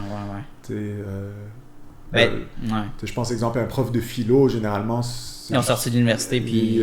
c'est ça. Je comprends. Il n'a pas été travaillé en philo, il a juste étudié là-dedans, il a peut-être fait un doctorat là-dedans, puis... C'est pour ça qu'ils enseignent la philo, puis c'est correct. Là. Oui. Puis il y en a aussi que, comme activité, ils vont écrire des livres, ils vont publier des articles, il y en a qui vont faire la recherche, etc. Fait que, moi, ça a été plus l'entrepreneuriat, mais ça aurait pu être d'autres choses aussi. Là, fait que c'est un intérêt. Ouais. T'avais-tu des gens dans ta famille qui avaient des entreprises? Non, c'est pour ça que je te disais, moi j'ai un parcours où... Personne n'aurait pensé. C'est venu un peu par hasard. Quand t'es plus jeune non plus, jamais rien? Non, même pas. C'est Wow. ça que je te dis. Le seul truc, c'est peut-être que j'étais un peu... J'étais sportif, fait que j'ai toujours fait Sorti partie du de... lot, Ouais, ok. ben, pas forcément sorti du lot, mais j'ai toujours été compétitif. Ah, ok, ouais. J'ai ce côté-là, quand même, quelqu'un d'organisé, Ouais. tout ça, qui... C'est sûr. Quand t'es sportif, il faut que tu pratiques, t'as des compétitions, tout ça. Fait que, j'ai ce côté-là aussi que j'ai développé avec les années. Fait que, je te dirais que c'est un petit peu ça. Mais sinon, non, moi, j'ai pas de famille dans l'entrepreneuriat. Fait que je suis comme un peu... Mouton noir, là, ouais, c'est sûr, le là, mouton ouais. noir qui fait des projets un peu fous, puis qui se lance des défis, puis tout ça. Mais, Hmm. au final, je le fais par conviction, puis je sais pourquoi je le fais. Fait T'as qu'au une final, vision, finalement. ouais, c'est ça. C'est pour ça que je te disais, il faut pas forcément écouter les gens autour. À un moment donné, les résultats vont parler pour soi-même. Par eux-mêmes, ouais. Puis tantôt, tu as dit que tu faisais des formations parce que tu as Éduc Finance. Tu fais des formations en entreprise aussi? Ouais, ben j'en faisais avant un peu Ok. plus, là, avant le COVID, bien sûr. Là, Ouais, là, ouais. je me suis comme un peu calmé avec ça. Ok. Mais oui, des fois, c'est des formations en finance dans des entreprises Nice. quand même gros. Là. Cool. Puis, tu vois, c'est un truc que j'aimerais ça aussi faire plus tard. En lien avec c'est comme Éduc des Finance, conférences. Ouais. Ok. Comme un volet plus conférence, là. Nice. Donner des conférences, ça peut être des conférences de motivation, plus finance personnelle, finance d'entreprise. Pourquoi des pas? trucs comme ça, ouais. Faire du Fait contenu que, en lien avec ça. tu sais, j'aime ça présenter, que ce soit des cours ou des conférences. Fait que c'est un truc que je veux toujours faire. Fait que, c'est un peu comme toi, tu faisais dans les écoles. Là. Ouais. Tu sais, moi, j'aime ça, faire des trucs comme ça. Moi, j'adore mais, faire ça. Non? Des fois, faut contacter les entreprises. Quand c'est les organismes ou les entreprises qui me contactent, c'est plus Ça se fait facile. bien, là, là. ouais, Je dis oui ou non selon mes disponibilités. Mais éventuellement, j'aimerais ça aussi en faire un modèle d'affaires. Là, puis... Ok, vraiment à part, là, puis puis développer des avoir formations. Là. Ben, comme je te dis, j'en faisais un petit peu, je chargeais pas trop cher, fait que, tu sais, ça me faisait un petit peu de revenus. Ok. Mais tu sais, je veux Développer offrir ça. un meilleur Nice. produit, puis facturer plus. Donc, être capable peut-être de vivre là-dessus, ou peu importe. Là. Pourquoi pas? Pourquoi Ouais. pas? Fait Comme qu'on- un service de consultance ou... Ouais, c'est ça. Un genre de conférencier, là. Ah, pourquoi pas? Puis j'ai vu que tu avais fait une conférence dans une banque aussi à un moment donné, ça fait un petit Ouais, bout. ben, en fait, c'était un partenariat avec la Banque nationale. Ouais, ok. Donc, c'était pas une conférence, mais c'était plus une capsule vidéo sur le crédit qu'on a publié sur les réseaux sociaux. Là. Ah oui, c'est ça, c'était... Ouais, c'est oui, je me une suis vidéo, dit, je je pense trouvais que ça a vraiment fait comme impressionnant. 400 000 views, un truc comme ça. Là. C'est fou, là. Ouais, ça a été... Je m'attendais pas à voir ta face dans cette vidéo. Youssef? Là, t'expliques ça avec bloc Lego, Ouais, je pense, maison en Lego. Ouais. Donc, wow. ça, c'était cool. Là. Donc, C'est sûr, c'est génial. Ben, on m'a recontacté pour faire un autre truc, Ah peu ouais, du genre. un ouais. part 2, genre? Ouais. Plus pour les placements. Hmm. Donc, en fait, ça, c'est un des avantages aussi, c'est quand tu es dans l'action, Ouais. puis, forcément, tu deviens un peu public, là, tu es obligé de te mettre de l'avant, un peu comme toi. Ben oui, c'est sûr. Fait que là, à un moment donné, il y a des opportunités qui se présentent à toi. Mm. Tu sais, comme j'ai une opportunité d'écrire un livre, en ce moment, il y a une maison d'édition qui me contacte pour peut-être écrire un Wow. livre. C'est pas forcément quelque chose que je veux faire à court terme, là, parce que je manque déjà de temps, là, mais tu sais, pour te dire, tu sais, des fois, quand tu deviens un peu spécialiste dans ton domaine, expert, ben, à un moment donné, les gens te te fais contactent. Ouais, voilà, tu as des opportunités qui se présentent. Puis là, c'est à toi de voir qu'est-ce qui est plus intéressant, Wow. qu'est-ce que tu as envie de faire, tu sais, Fait le temps que tu as et tout ça. Fait qu'écrire un livre, t'as-tu une idée du sujet que tu veux Ben, en fait, c'est ça le parler? problème, c'est qu'en ce moment, j'ai pas forcément d'angle. Parce qu'un livre de finance, il y en a plein qui ont été faits. Là. Ouais, j'imagine. Donc là, c'est trouver un angle intéressant puis singulier qui fait en sorte que ça va devenir un livre à succès. Là. Fait que c'est pour ça que je voulais pas forcément le faire tout de suite parce que j'ai pas encore pris le temps de penser à ça. Là. C'est sûr, si je me donne la peine, le temps, je vais trouver un angle intéressant, mais je trouve que c'est pas encore le bon timing. C'est peut-être pas ta priorité en ce moment non plus. Exactement, là, c'est ça. Plusieurs affaires, là. J'ai beaucoup de choses que je veux développer. Puis, à un moment donné, peut-être que quand ça va atteindre un certain niveau, Faire ça à temps là, je peux me plein. dire, je peux mettre du temps ailleurs, ou Nice. j'ai besoin d'un nouveau challenge, ou peu importe. Là. Ça m'amène à cette question-là. Dans le fond, disons que Éduc Finance t'amène beaucoup plus d'argent que ton métier d'enseignant. Est-ce que tu serais prêt à quitter l'enseignement pour faire ça à temps plein? Franchement, c'est une question que je commence à me poser, mais je veux pas trop me la poser non plus parce que je me dis, quand on arrivera au pont, on Ouais, on y traversera la pense. rivière. Là. Ouais. Ou quand on arrivera à la rivière, On traversera le pont. Un Une des deux, là. Ouais, c'est ça. Donc, Hmm. mais je t'avouerai que ce serait une décision très difficile à faire. Ah oui? Ouais, très difficile à faire. En Ok. tout cas, selon la situation actuelle, là, c'est sûr que ça peut changer. Là. Ouais. À un moment donné, les étudiants vont tellement décourager, je veux dire, c'est fini, j'arrête l'école. Ouais. Mais jusqu'à preuve du contraire, ça va. Là, t'sais. Puis j'arrive à gérer les deux, fait que t'sais, c'est pas... Ok. t'sais, ça m'empêche pas de faire mes autres activités, au contraire. Hmm. Puis le fait que je suis prof aussi, ça me donne une certaine crédibilité. Puis comme je te dis, C'est sûr. j'aime le métier, fait que c'est... Tu n'aurais pas quitté le Ouais, ça parce que pas t'aimes à court l'enseignement. terme. là. Non, pas à court terme, mais on sait jamais. Là. Puis tu serais-tu ouvert, mettons, à offrir ton enseignement? Mais c'est sûr qu'en ligne, tu t'as dit que tu n'étais pas Ouais, intéressé. non. J'allais dire d'offrir des formations en ligne, mais... Ouais. Ben, en fait, j'en ai fait déjà une en ligne là, sur les placements. Oui, c'est vrai. Un petit groupe privé. Là, j'en fais pas trop la promotion, mais j'ai comme des petites cohortes. Et fait que je le fais un petit peu, mais c'est un Ouais. format où c'est vraiment des gens qui sont super motivés. Fait que c'est pas la même ambiance que des cours en ligne classiques. Là. C'est sûr. Donc ce côté-là, j'aime ça. OK. Après, on verra. Regarde J'aime aussi le fait que c'est au cégep parce que tu as un contact plus proche avec les étudiants. T'sais, à l'université, j'aimerais pas forcément... Ah non, tu penses qu'il y a une différence? Je pourrais... Ouais, grosse différence. OK. Ben, en fait, quand tu vas le constater quand tu vas aller à l'université, là, mais déjà les classes sont plus grandes, tu as plus d'étudiants, OK, ouais.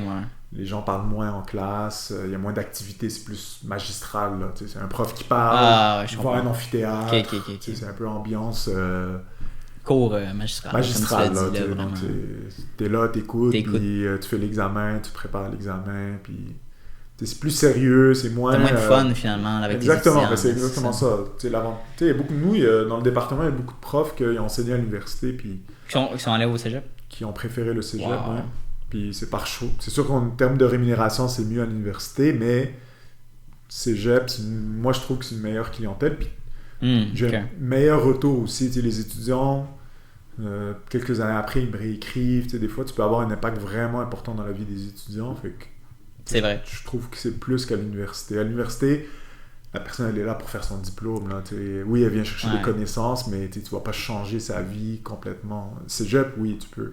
Secondaire, tu sais, les profs de secondaire peuvent changer la vie d'un étudiant au primaire. C'est Ouais. fou, réorienter quelqu'un complètement. Là, Ben oui, c'est malade, complètement, là. avec une phrase que tu as dit. Tu sais, moi, des fois, les étudiants Ah ouais, qui sortent ouais, des ouais, phrases ouais. que j'ai dit puis qui a changé dernièrement, là, cette semaine. Ouais? Ouais, il y en a une Ok, qui m'a vas-y, dit non. ça sur Facebook. Là. Elle m'a dit, un jour, tu as dit poursuivez vos rêves ou un truc comme ça.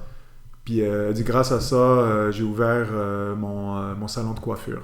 Elle est rendue maintenant avec C'est un incroyable de salon de coiffure. recevoir ça. Là.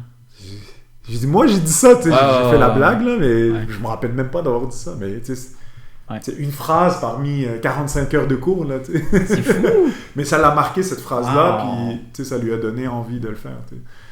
Et, tu sais, avoir un retour Malade. comme ça, tu te dis, waouh, ok, je peux avoir un impact. Des fois, je reçois des étudiants, début de session, en fait, chaque session, je reçois des commentaires d'anciens étudiants. Qui te recontacte. Ouais, il y en a un, il m'a dit, il m'a écrit sur Instagram, là, il m'a dit, mais il m'a écrit un long paragraphe, là, Ouais. puis il m'a dit, j'ai hésité avant de vous écrire. Il dit, mais tu sais, vous avez été le prof qui m'a le plus impacté au cégep, Wow. puis grâce à vous, je suis dans le domaine de la finance et tout ça.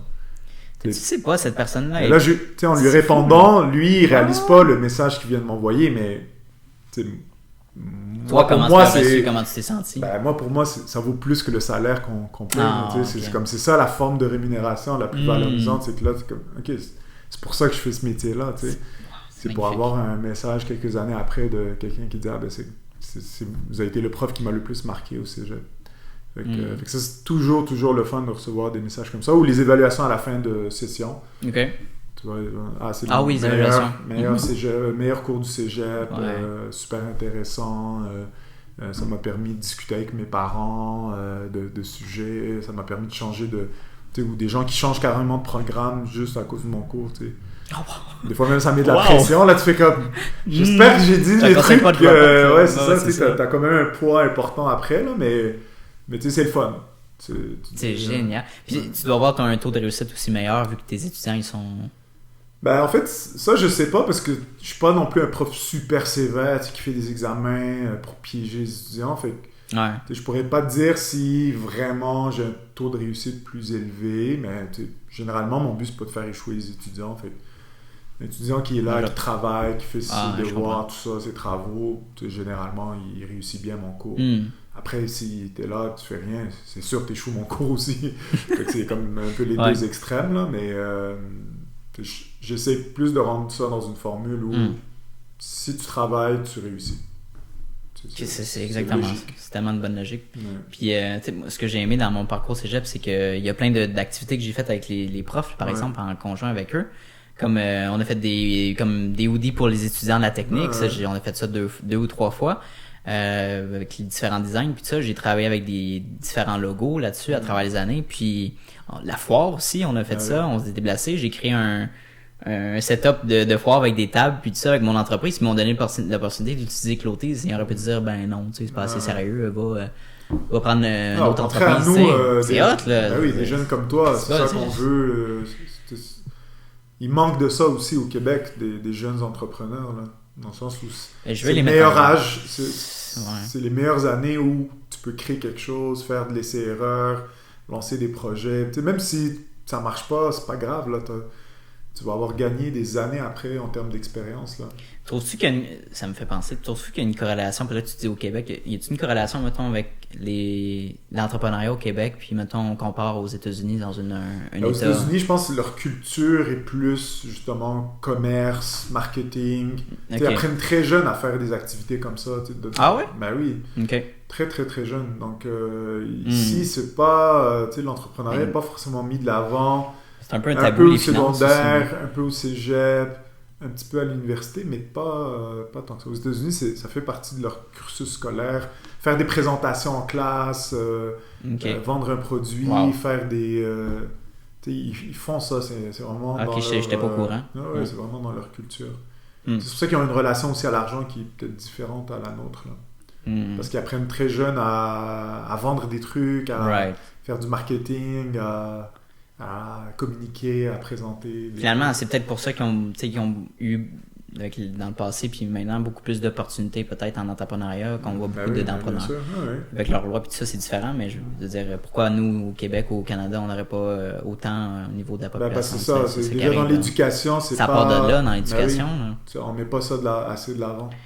Ça mène à ce sujet-là. Penses-tu qu'un cours au cégep obligatoire de finances, ça serait viable? Au cégep, oui. Ben, il y en a déjà un au secondaire. C'est pas énormément d'heures, là. C'est comme 15 heures de finance, là. C'est un cours où il y a beaucoup de choses dedans, là. Il y a comme le CV, la loi pour les consommateurs.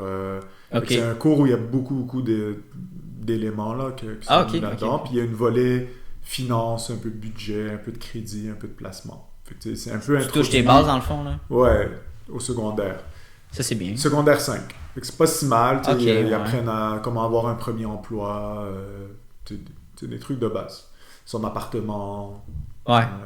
Partir en appart. Payer tes dépenses, c'est ça. Fait que c'est quand même pas si mal. Au cégep, moi, je trouve que c'est là où ça devient encore plus pertinent. Parce que moi, je donne un cours de finances personnelles, mais c'est un cours optionnel. C'est ça, un cours optionnel. Donc, ceux qui le prennent, généralement, c'est parce qu'ils s'intéressent un peu à la finance. Exact. Puis je pense, en fait, je l'ai comme commentaire à la fin de chaque évaluation, ça devrait être obligatoire. Je le lis tu le dis constamment, tout le temps, à la fin de la session. Là, plusieurs personnes le disent. Au final, ça devrait être obligatoire parce qu'après chaque cours, quasiment, je leur apprends des trucs qu'ils peuvent déjà mettre en application dans leur vie. Qui discutent avec leur famille, puis ils voient qu'ils apprennent des trucs que la plupart des gens dans leur entourage ne connaissent pas. Donc, je dirais cégep, voire université, là, c'est crucial parce que tout le monde travaille, tous les jeunes travaillent, ils ont de l'argent. Exact. Il faut qu'ils sont là-dedans, c'est leur réalité. Secondaire, peut-être secondaire 5, ils commencent un petit peu à travailler, mais rien de très sérieux. Fait que c'est moins pertinent. Primaire, ce serait encore... ça prendrait comme une approche, mais pas un cours en tant que tel, là, avec des notions, tout ça. Là, c'est plus cégep, université. Fait que... Mais oui, ça prendrait, là. Moi, je rêve à ça. Là. Ouais, mais c'est ça. Mais bon, les chances que ça arrive, franchement, sont très peu probables. Là. Pourquoi tu penses que le gouvernement, ils prennent pas action là-dessus? Ben, c'est parce qu'il y a déjà des cours obligatoires, puis il faudrait rajouter un autre cours obligatoire, mais si tu rajoutes un autre cours obligatoire, ça veut dire qu'il faut que tu enlèves un cours, Un autre cours. de la technique ou un autre cours Ben, ça, on a... qui est... C'est comme, est-ce qu'on a-tu vraiment besoin, mettons, de 3 cours de français? On a-tu pour 3 cours de philo? Français, je trouve que oui, là, selon moi, là, c'est important oui, de tout à fait. Philo, les profs de philo vont dire oui, c'est important, mais c'est ça. Je pense qu'on est dans une société tellement axée sur l'argent, puis on a besoin de ça. Tout le monde, tu quittes le cégep de l'université, puis t'as pas de notion. C'est la réalité de tout le monde, là. Donc, c'est poche, là. Ouais, je suis 100% d'accord, mais là, c'est quel cours t'enlèves? Oui, c'est ça. T'enlèves un cours d'éducation physique, t'enlèves un cours... Il y a plein de cours de base. Hein. Mais c'est ça. C'est un peu ça le dilemme, là. Mais ben oui, moi, je serais... Pour moi, c'est super important. Mais un prof d'anglais va dire l'anglais c'est super important, un prof de français va dire le français c'est crucial, un prof de mathématiques va dire c'est important de calculer. Fait que chacun tire la couverture de son côté puis il va dire que c'est important, mais bon, moi c'est pas moi qui le dis, c'est toi. Ouais, c'est ça. C'est chacun mais oui, amène leur truc là, j'imagine. Ouais. C'est super important, mais bon. Comme je te dis, je pense pas que ça arrive d'arriver là. Okay. Très franchement là, fait vaut mieux lire des livres, vaut mieux s'éduquer nous-mêmes soi-même là, de pas attendre le gouvernement. Ou des fois c'est les parents, hein, c'est l'éducation des parents. Si les parents prennent le temps d'éduquer leurs enfants au niveau de la gestion de l'argent, au niveau de l'entrepreneuriat, au niveau ça revient là, je veux dire, l'éducation des parents, s'ils n'ont pas de si les parents n'ont pas de connaissances, comment ils peuvent te recommander ou ils vont te donner de l'information qui n'est pas vraie là, tu sais. Ouais, c'est ça. Genre, dans le sens, pas parce qu'ils veulent mal te donner l'information, c'est juste qu'eux, ils l'ont appris d'une certaine façon ou ils ont une certaine expérience. De leurs parents, eux, etc. Ils vont te donner l'information, mais des fois, c'est pas ça la réalité ou ils sont pas experts dans le domaine. Ils peuvent pas vraiment bien c'est un peu le danger aussi des enseignants, exemple au secondaire, c'est que des fois, c'est pas forcément des experts dans le domaine. Ils apprennent, c'est bien. Comme une matière, tu veux dire? Ouais, c'est ça. En mathématiques. Comme moi, j'enseigne la finance, mais c'est mon domaine, là, c'est mon expertise. Exact. Ce que je veux dire. Mais un prof de secondaire, c'est pas forcément quelqu'un qui a travaillé dans la finance. Donc il va par ses connaissances personnelles, il s'éduque, tout ça, mais des fois, ça peut être... Il y a une limitation. Ouais, puis des fois... Même pour eux, c'est quand même compliqué d'enseigner. Ils n'ont pas 100% confiance dans la matière qu'ils transmettent. Puis forcément, quand tu n'as pas confiance dans quelque chose, tu perds un peu de la crédibilité. Puis tu n'es jamais sûr de l'information que tu donnes. Il faudrait quasiment qu'un conseiller financier se mette à l'enseignement en affaires de genre. Oui, mais si c'est un conseiller financier, fait qu'il va parler un peu de son institution. Ok, ouais. Comme un peu biaisé. Là. Ouais, biaisé, je comprends. Donc ça marcherait moins, là, mais c'est ça. C'est un peu ça la difficulté aussi. Là. C'est fou. Ok, on a parlé de ça. C'est une grosse question que j'avais, puis j'étais intéressé d'avoir ton point de vue là-dessus, tu sais. Au niveau, on a parlé un petit peu tantôt d'investissement. C'est quoi ton point de vue là-dessus pour les personnes, mettons qui sont endettées, mais qui aimeraient vraiment investir? C'est quoi leur step à prendre? Sûr, c'est de rembourser les dettes en premier. Là, on commence par ça. Ouais, surtout si c'est des dettes de consommation. Fait que pour accélérer ce rythme-là, surtout si tu es motivé à rembourser ta dette ou à placer, mets toute ton énergie sur le remboursement de la dette. Donc là, tu te fais un budget, tu regardes combien tu es capable de mettre de côté pour liquider la dette le plus rapidement possible. Parce que veux pas la dette, le problème, c'est que c'est les intérêts qui vont avec. Donc, plus tu traînes à rembourser, plus ça te coûte cher en termes d'intérêt. Fait qu'en accélérant, tu rembourses la dette, puis 2, tu limites le montant que tu donnes à la banque pour les intérêts qu'ils te chargent. Tu sais. Donc, généralement, c'est mieux de rembourser la dette avant d'investir parce que tu vas aller jamais chercher... Tu sais, si on parle d'une dette sur une carte de crédit à 20% ou une dette sur un prêt c'est incroyable, c'est sûr. À 8, 10 ou 15%, à part d'un coup de chance au niveau des placements, mais tu vas jamais avoir ça comme rendement garanti. Dans l'immédiat, Garanti. Donc, rembourser la dette en premier, je te dirais. Puis après, si tu veux te lancer dans les placements, comme on le dit un peu tout à l'heure, si tu n'as aucune connaissance, vaut mieux aller voir un conseiller. Ça peut être une première étape. Donc, tu as un budget de $200 par mois, $100 par mois, $500 par mois, peu importe. Mais tu commences tranquillement à faire de l'épargne systématique. Fait que tu mets des petits montants. Déjà à la source, dès que ta paye elle rentre, boum, tu envoies l'argent dans ton compte d'épargne, dans ton compte de placement plutôt. Et éventuellement, quand tu as un peu plus de connaissances, puis tu veux apprendre à faire des placements toi-même, là, tu peux t'éduquer puis utiliser les nouvelles plateformes qu'on utilise. Mais là, tu sais dans quoi tu investis, tu sais les risques que tu prends. Il y a un gros côté aussi que les gens oublient, c'est le côté fiscal. Est-ce que c'est mieux le CELI, c'est mieux le REER? Parce que si tu veux pas, tu peux avoir des opportunités au niveau fiscal, puis faire ce qu'on appelle de l'optimisation fiscale. Fait qu'aller chercher l'argent de l'impôt, en tout cas optimiser ta situation pour maximiser ton retour d'impôt grâce au placement. Fait que d'avoir aussi une stratégie à ce niveau-là, puis pas juste dire moi je vais m'ouvrir un CELI. Ça dépend. Dans certains cas, c'est mieux le REER. Dans d'autres cas, c'est mieux le CELI. Si tu as des enfants, c'est peut-être mieux le régime enregistré d'épargne études. Fait que il y a plusieurs avenues à faire. Fait que, au moins, avec un conseiller, tu es sûr d'avoir une stratégie puis un plan de match. Puis après, tu t'éduques pour le faire un peu par toi-même. Je pense qu'il y a un nouveau compte aussi pour les gens qui veulent s'acheter une première propriété ou avec le gouvernement canadien. C'est un projet C'est un projet? Là, c'est pas encore sûr. OK. C'est le Parti libéral, là, il avait mis ça un peu de l'avant dans leur projet électoral. Là. Ouais. Mais c'est pas encore sûr. Là. Fait que, OK. ça serait comme un mix entre le CELI et le REER. OK. Fait que ce serait comme un montant que tu mettrais, serait déductible comme un REER. Tu aurais le droit de le retirer pour acheter la maison. Tu peux le faire en ce moment avec un REER, mettre de l'argent, puis retirer quand tu achètes ta propriété. Ouais. C'est juste qu'en ce moment, avec le REER, tu es obligé de remettre l'argent dans le REER. C'est comme un emprunt que tu fais de ton REER que tu remets sur 15 ans. OK.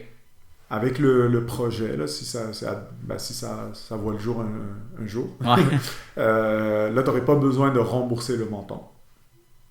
Fait que tu pourrais retirer l'argent, acheter ta propriété sans avoir à remettre l'argent dans le compte. Je comprends. Ce serait encore plus avantageux. Vraiment avantageux. Ouais. Wow. Parce que le CELI, c'est intéressant, par exemple, pour les jeunes enfants qui commencent dans leur... peu importe leur entrepreneur, dans leur entreprise, dans leur job. Puis les REER, c'est pour quelqu'un qui a une job peut-être plus stable ou qui a un salaire, plus gros revenus. Généralement, des plus gros revenus, c'est ça. Pour cotiser le REER. Fait que c'est sûr, quand tu commences, puis t'as des revenus plus faibles. La règle du pouce, c'est un revenu de 45 000. C'est ça que j'allais demander. Fait 45 000. Si t'as moins de 45 000, généralement. Ça vaut pas la peine. Ouais, à moins que t'aies des enfants, puis tu veux maximiser tes crédits d'impôt. Dans certains cas, ça peut valoir le coût REER même en bas de 45 000. Mais c'est plutôt rare. Là. C'est plus, la règle du pouce, c'est plus le CELI. Puis à partir d'un certain revenu, là, c'est mieux de regarder qu'est-ce qui est le mieux. Est-ce que c'est mieux REER, CELI? Puis, CELI, il y a un top, dans le fond, par année c'est 6 000 $ par année depuis l'âge de 18 ans. OK, ouais. Fait que chaque année, tu cumules un nouveau droit. Là. Mais REER, tu mets ce que tu veux, en fait? Non, REER, c'est par rapport à ton revenu. Fait que c'est par rapport au revenu que tu déclares. C'est 18% fois le revenu que tu déclares. Fait que quelqu'un qui gagne 100 000, il peut mettre 18 000 $ dans les REER. Là, je te donne la règle simple. C'est un pourcentage, OK, je comprends. C'est un pourcentage du revenu, exactement. Fait que quelqu'un qui n'a jamais travaillé ne peut pas mettre d'argent dans les REER. Mais il peut mettre de l'argent dans le CELI. Je comprends. Ah, wow. Ouais, c'est ça la différence. Tu vois, j'en apprends encore, c'est beaucoup. C'est fou. Mais si tu travailles pas, logiquement, c'est pas avantageux non plus. Non, c'est sûr. Là. Généralement, c'est un revenu, soit de travailleur autonome, soit d'emploi, tu accumules des droits de cotisation. Si tu les as pas utilisés, tu les as cumulés depuis les années que tu travailles. Fait qu'à un moment donné, tu as des droits inutilisés que tu peux encore utiliser. Fait que des fois, ça peut être un gros montant que tu n'as jamais utilisé, qu'à un moment donné, tu veux en profiter. C'est ça, puis j'imagine, l'idéal, c'est quoi? C'est de mettre de l'argent dans ton REER puis de le sortir à ta retraite parce que tu fais moins de revenus. Puis exactement. Quand tu sors ton montant, t'es taxé immédiatement. Fait que... C'est ça. OK. Fait que là, l'avantage, c'est quand tu l'as pris, tu avais des taux d'impôt plus élevés. Ouais. Quand tu le sors, tu as des impôts plus faibles. C'est pas forcément en retraite. Souvent, les gens voient ça comme REER, retraite. Ouais. Mais exemple, tu veux partir 6 mois à l'étranger, tu peux sortir de l'argent de ton REER. Ben oui. S'il y a une année où tu prends une année sabbatique ou tu veux devancer ta retraite, il y a plein de circonstances où tu changes de métier, tu veux partir en affaires, ben pendant cette période-là, tu peux retirer de l'argent de tes REER pour vivre. Okay. Fait que les gens le voient beaucoup retraite, surtout les jeunes, là, fait que là ils font comme ça m'intéresse pas, c'est trop loin, nanana. Mais quand tu le vois, ben, c'est un fonds de liberté que je peux piger dedans quand j'ai besoin de revenus. là, ça devient plus intéressant comme produit. Là. Ok, je comprends. Donc, Bon. c'est ça. Faut y penser, c'est sûr. Ouais. Puis là, on parle d'investissement. Est-ce que tu es à l'aise de parler, mettons, de crypto-monnaie? Est-ce que tu connais ça un peu? Tu as touché à ça? Un peu, je te dirais, c'est pas un type de produit que moi, déjà, moi, j'investis pas personnellement là-dedans. Puis quelqu'un qui est jeune puis qui veut se lancer là-dedans, je trouve que c'est quand même des produits très risqués, très spéculatifs. OK. Puis oui, tu peux gagner de l'argent avec de la crypto-monnaie ou avec du forex. Puis les jeunes embarquent souvent là-dedans parce qu'il y a un gain potentiel très élevé, mais il y a des pertes aussi potentielles très, très élevées aussi. Fait que quelqu'un qui débute dans l'épargne, dans les placements, puis qui se lance directement là-dedans, moi, je suis toujours un peu mitigé. Après, il y a des gens qui croient à fond là-dedans, puis c'est correct. Moi, je fais pas partie de ce groupe-là. Fait que quelqu'un qui y croit, puis qu'il pense que ça a un avenir, tout ça, puis qui investit vraiment là, pas par... Parce qu'il y en a beaucoup qui investissent là-dedans, mais c'est parce qu'ils veulent pas manquer une opportunité. Manquer la vague, dans le fond. Exactement. Il y en a d'autres qui investissent là-dedans parce qu'ils y croient vraiment, tu vois. Moi, je trouve qu'il y a un danger dans la personne qui investit là juste parce que ses amis ont investi là, puis où ils entendent des histoires à droite à gauche, puis ils pensent qu'on peut tous devenir millionnaires grâce à la crypto-monnaie. Là, j'ai plein d'amis qui m'ont approché. Il y a plein d'histoires de gens qui ont gagné de l'argent là-dedans, mais il y a plein d'histoires que personne n'entend. On n'en parle pas, mais... Des gens qui... récemment, là, ça a perdu la moitié de la valeur. Là. Ça augmente puis ça descend tellement, c'est incroyable. Ça a monté à 60 000, c'est baissé à 30 000. Fait qu'il y a plein de gens qui ont embarqué à 60 000, puis qui ont, du jour au lendemain, 50% de leur épargne. C'est fou, là. Mais quand tu débutes, tu as 5 000, 10 000 $, tu mets ça à 100% là-dedans.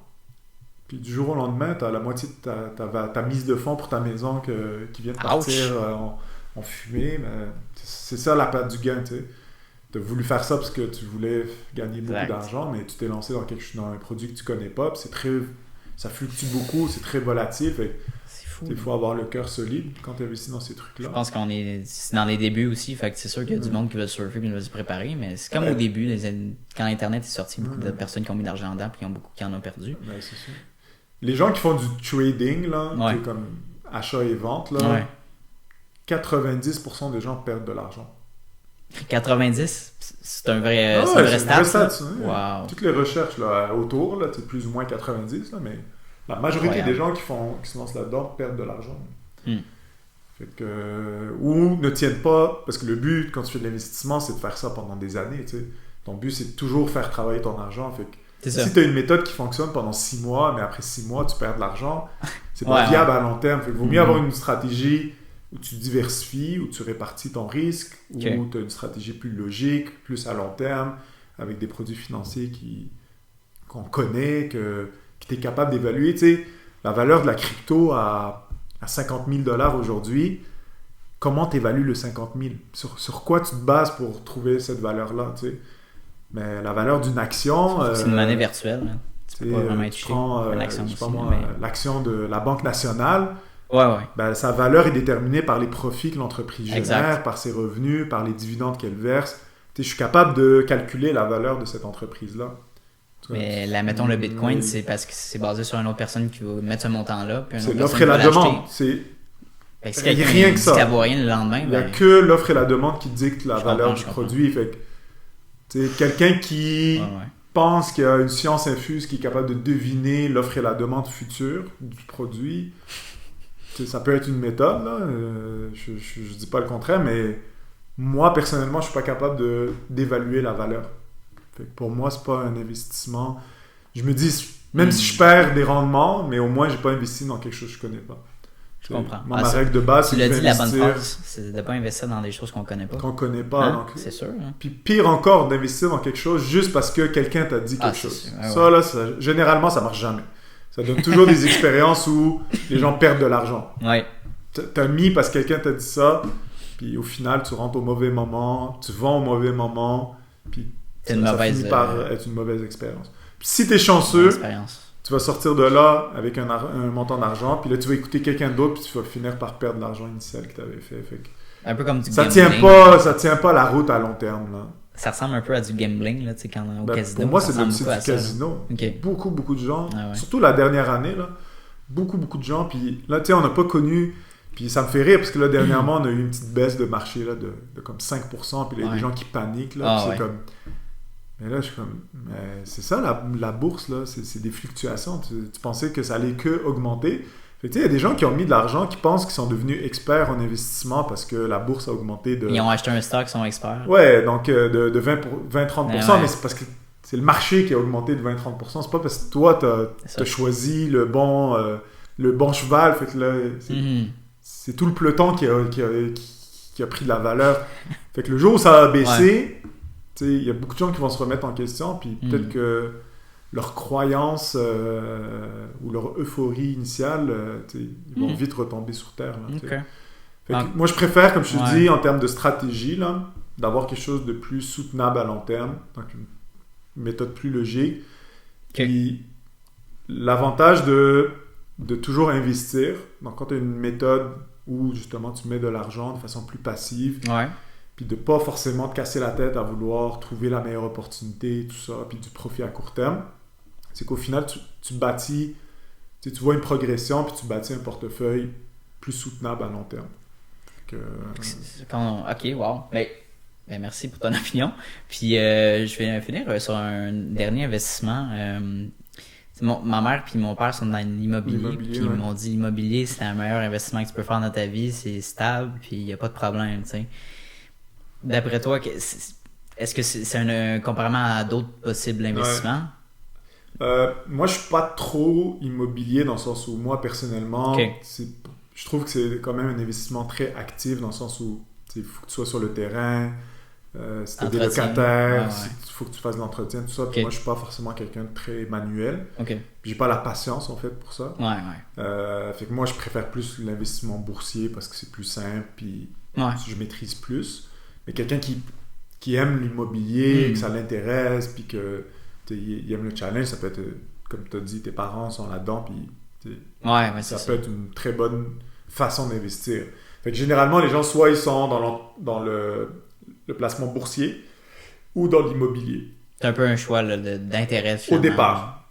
Après, tu peux y aller par diversifier. diversification. Ah, exactement. Fait que là, tes rendements, tes Ouais. profits que tu fais, puis à un moment donné, quand tu atteins un certain niveau, tu dis, OK, ben, je vais investir dans l'immobilier, ou quand tu es dans l'immobilier, tu dis, OK, mais je vais pas tout concentrer mon argent dans la brique. Puis d'ailleurs, les actions, c'est prouvé sur le long terme, ça rapporte plus.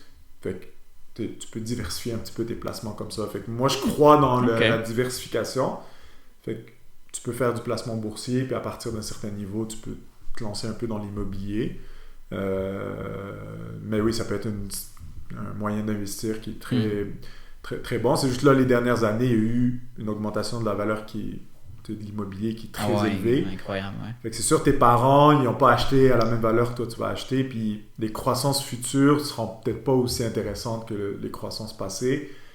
Puis sur une longue période, le rendement net là, de l'investissement immobilier, ça tourne autour du 4-5% par année. Ok. Placement boursier, tu peux aller chercher du 6, 7, 8% de rendement par année net. Donc là, je comprends, ouais. Tu peux faire plus en immobilier. Il y a des gens qui vont faire des flips, il y a des gens qui font du neuf, il y a des gens qui font... Il y a plein de façons d'investir dans l'immobilier. Ah, Airbnb, plein d'affaires. Mais quand tu fais le net de tout ça, là, ou une moyenne de tout ça, tu es quand même à des rendements nets quand tu tiens en compte de tous les coûts. Là. Puis il y a beaucoup de gens qui font de l'immobilier, ils vont dire « Ah ben moi j'ai acheté un condo à 200 000, puis je l'ai revendu 300 000, j'ai fait 100 000 $ de profit. » Ouais, mais là, ça, il donne une mini portion de l'information parce qu'il ne dit pas combien ça lui a coûté de taxes, combien ça lui a coûté de frais de notaire, de frais de courtier, d'intérêt qu'il a payé pendant les années. Puis au final, il a fait ça pendant combien de temps? 5 ans, 10 ans? Fait que là, quand tu remets ça en rendement par année, tu fais comme, OK, mais c'était pas si payant que ça, ton placement, mais quand tu prends le temps de faire les calculs, le rendement net est comparable, disons, à l'investissement boursier, mais comme avec une gestion, avec une prise de risque, avec plein de choses qui vont avec. Là, dans le fond, comme n'importe quel type d'investissement, il faut toujours regarder ça sur le long terme, dans le fond. Exactement. Puis il faut évaluer aussi les coûts, le temps que ça prend, parce que des fois, on réalise pas, mais exemple, si on prend l'immobilier, là, ça prend du temps. Si tu as des locataires à gérer, si tu as de la rénovation à faire. Tu calcules ton temps là-dedans. Ben oui, c'est ça. Au final, quand tu fais le net, là, ok, mais au final, mon taux horaire, il ressemble à quoi, là, tu sais?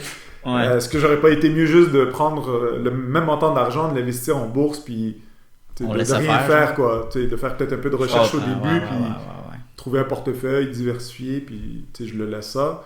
Fait que c'est un petit peu ça. Mais après, c'est chacun, parce que quelqu'un qui fait de l'immobilier, ça l'intéresse, il aime ça, faire des rénovations, il aime ça, c'est concret pour lui, c'est aussi un choix personnel, c'est un peu la même chose pour l'entrepreneuriat. Il vaut mieux se lancer dans quelque chose parce que tu aimes ça par envie que par opportunisme. Fait que quelqu'un qui se lance de la crypto-monnaie, mais ça ne l'intéresse pas du tout, qui ne va jamais lire un article là-dessus, qui va truc. Ça marche pas, là. Oublie, là, lance-toi pas là-dedans, ça sert à rien. Tu y vas juste pour l'argent. Non, oublie ça. Si tu vas dans l'investissement boursier, ben, prends la peine de t'éduquer. Il faut que tu aimes ça, suivre l'actualité, il faut que tu aimes ça, suivre les marchés, tout ça. Fait que il faut avoir un intérêt dans le domaine. Je pense que c'est le critère numéro 1. Avant de partir dans le projet. Avant de choisir le domaine dans lequel tu veux te lancer, là, je pense que le critère numéro 1, c'est vas-y avec le domaine qui t'intéresse, tu as plus de chances de succès en fait. Parce que tu vas mettre l'énergie, tu vas mettre l'envie, tu vas mettre le temps pour que ton projet réussisse. Sinon, une autre personne là, qui va se commencer en même temps que toi, mais il va juste être plus motivé, plus intéressé, il va te passer, puis that's it. C'est clair. C'est tout, là. Ah oui. Puis au final, il y a un tri naturel des choses qui va se faire. Si tu mets pas l'énergie puis le temps que ça prend. On a fait le tour de pas mal de questions. Écoute, on a parlé background, d'Éduc Finance, on a de différences, pourquoi tu te différencies au niveau de ta profession. Pourquoi se lancer aussi? En fait, si tu veux peut-être ajouter un commentaire, pourquoi une personne devrait se lancer en entrepreneuriat? As-tu des conseils en lien avec ça? Au final, pourquoi se lancer? Parce que tu veux avoir quelque chose à raconter, tu veux réaliser des choses. C'est sûr, ça prend du temps, ça prend de l'effort, des sacrifices, etc. Mais au final, le résultat est tellement plus valorisant. Puis tu veux être sur Terre pour quelque chose aussi. À un moment donné, travailler, gagner de l'argent pour acheter une maison, une voiture. OK, mais c'est quoi l'intérêt de vivre si c'est juste pour faire ça? Tu comprends ce que je veux dire? Tu veux être sur Terre pour accomplir des choses, pour changer des vies, pour avoir une certaine satisfaction. Tu peux mettre ta trace là, sur la planète. Exactement, que les gens te reconnaissent, te valorisent pour ce que tu fais. Fait que, des fois, se lancer dans des projets, que ce soit des projets associatifs, bénévolat, entrepreneuriat, l'immobilier, etc., ça te permet de réaliser des choses qui sont plus grandes que juste ta petite personne. Puis ça te fait grandir, ça t'apporte de l'expérience, puis au final, quand tu fais vraiment une différence dans la vie des gens, ça te rapporte toi-même une satisfaction, puis des revenus, puis tu peux avoir une meilleure qualité de vie aussi par la suite. Fait que c'est des sacrifices que ça prend, mais au final, le retour, c'est comme un investissement. Tu sacrifies un montant d'argent en espérant recevoir un retour plus grand. Il y a beaucoup de gens qui vivent d'une paye à l'autre parce que pour eux, épargner, ils préfèrent dépenser l'argent qu'ils ont actuellement dans leurs mains que de renoncer, sacrifier ce montant d'argent-là, de le mettre de côté, mais en espérant en avoir encore plus. Dans des plaisirs... Puis des fois, c'est des plaisirs très futiles. Oui, exactement. Puis après ça... Pour balancer leur...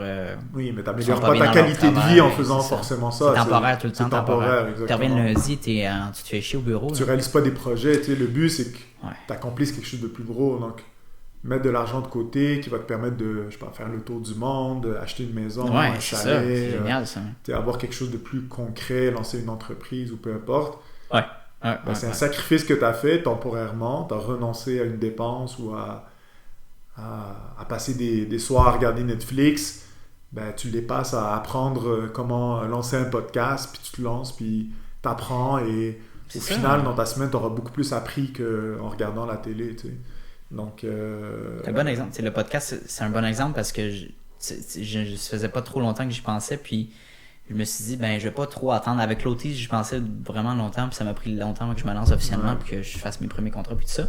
Mais celui-là, je me suis dit, regarde, je me lance, je me connais, je suis pas un expert là-dedans, je connais qu'il faut un micro, un ordi, tout ça. That's it, je me prends mon premier épisode, je m'enregistre dans ma chambre, puis on commence, tu sais. Faut pas trop attendre, je crois, parce que sinon on se démotive, puis là, tu vois une autre personne qui va le faire, puis là, fuck, c'est la... Tu viens de résumer la clé du succès. La clé du succès, c'est le moins réfléchir, puis le plus agir. Ok. Fait que dès que tu as une idée, ouais. Faut tout de suite que tu te mets tout de suite. Ok, En c'est action. quoi la première étape que je dois faire pour que ça. Ok, podcast là, j'enregistre le premier. À la limite, je sais pas si tu l'as fait comme ça, mais tu peux prendre ton téléphone, tu t'enregistres, puis that's it. C'est aussi simple que ça. Aussi simple que ça, mais si tu commences à analyser, oui, mais est-ce que j'ai le bon micro, qui va m'écouter, combien de temps, puis qu'est-ce que je vais parler, plus tu commences à remettre, plus le doute vient comme en jeu, là, puis commence à agir, puis moins il y a de chances que tu passes à l'action. Fait qu'au final, moins tu réfléchis, puis plus tu es en action. Mais en fait, ça fait les meilleurs entrepreneurs. Hein. C'est fou, là. Des fois, on pense que les entrepreneurs, c'est les gens les plus intelligents, mais pas du tout. C'est les gens d'action, c'est tout. Puis on décide de prendre action. Puis les gens les plus intelligents, des fois, c'est les pires entrepreneurs, parce que justement, ils analysent, puis ils font des calculs, puis ils réfléchissent, puis ils prennent la situation dans tous les sens. Puis au final, il n'y a rien qui se passe. Ils figent.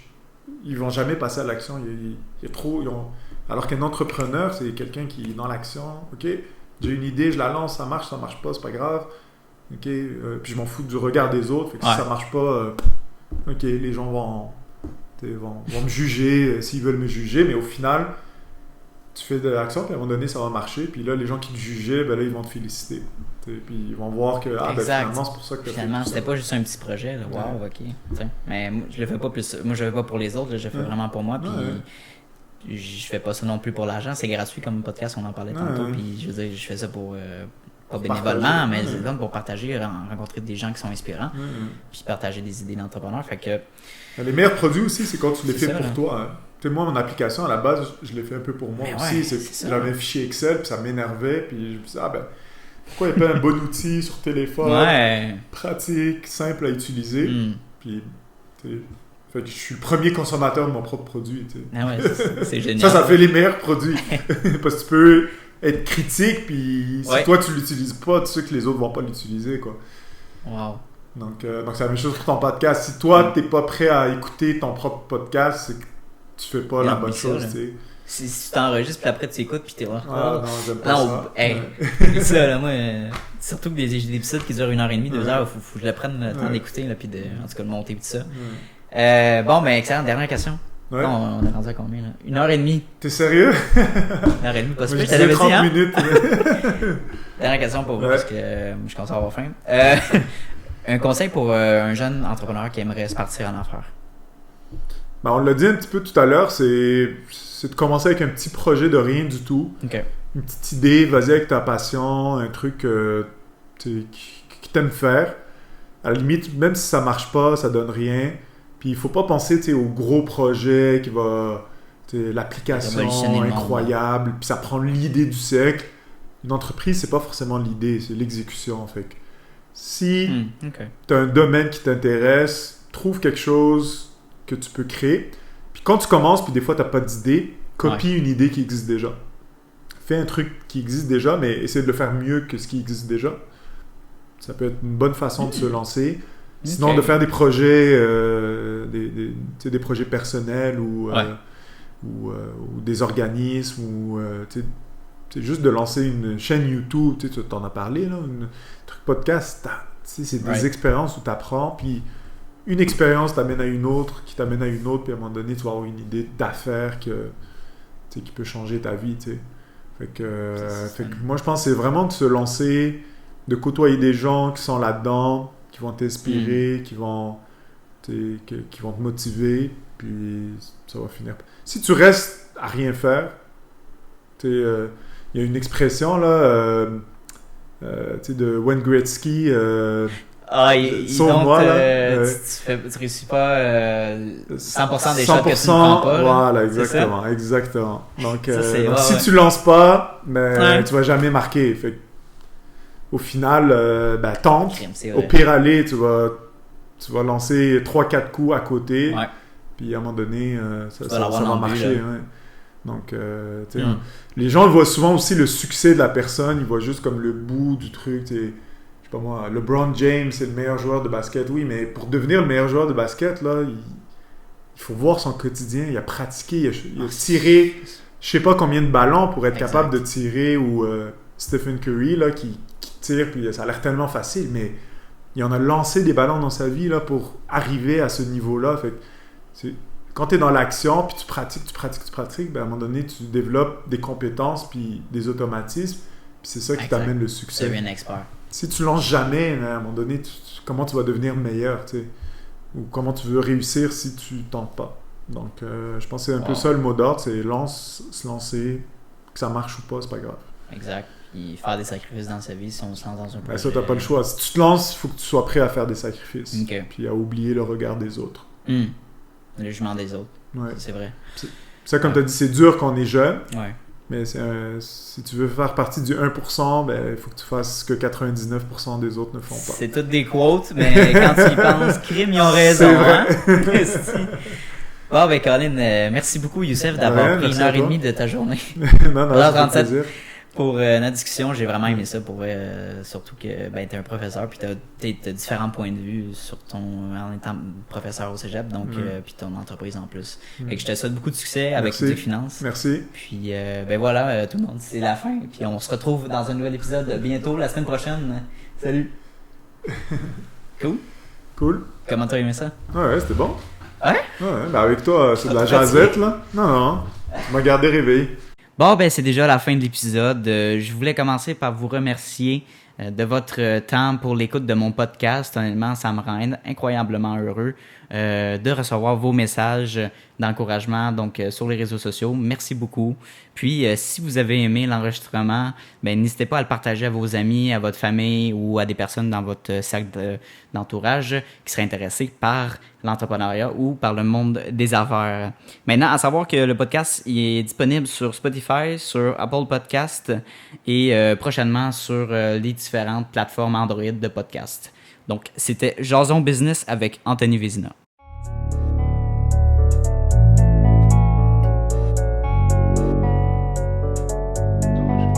You don't always get to choose in this life, win and lose in this life. But I'ma prove in this life, we can move in this life.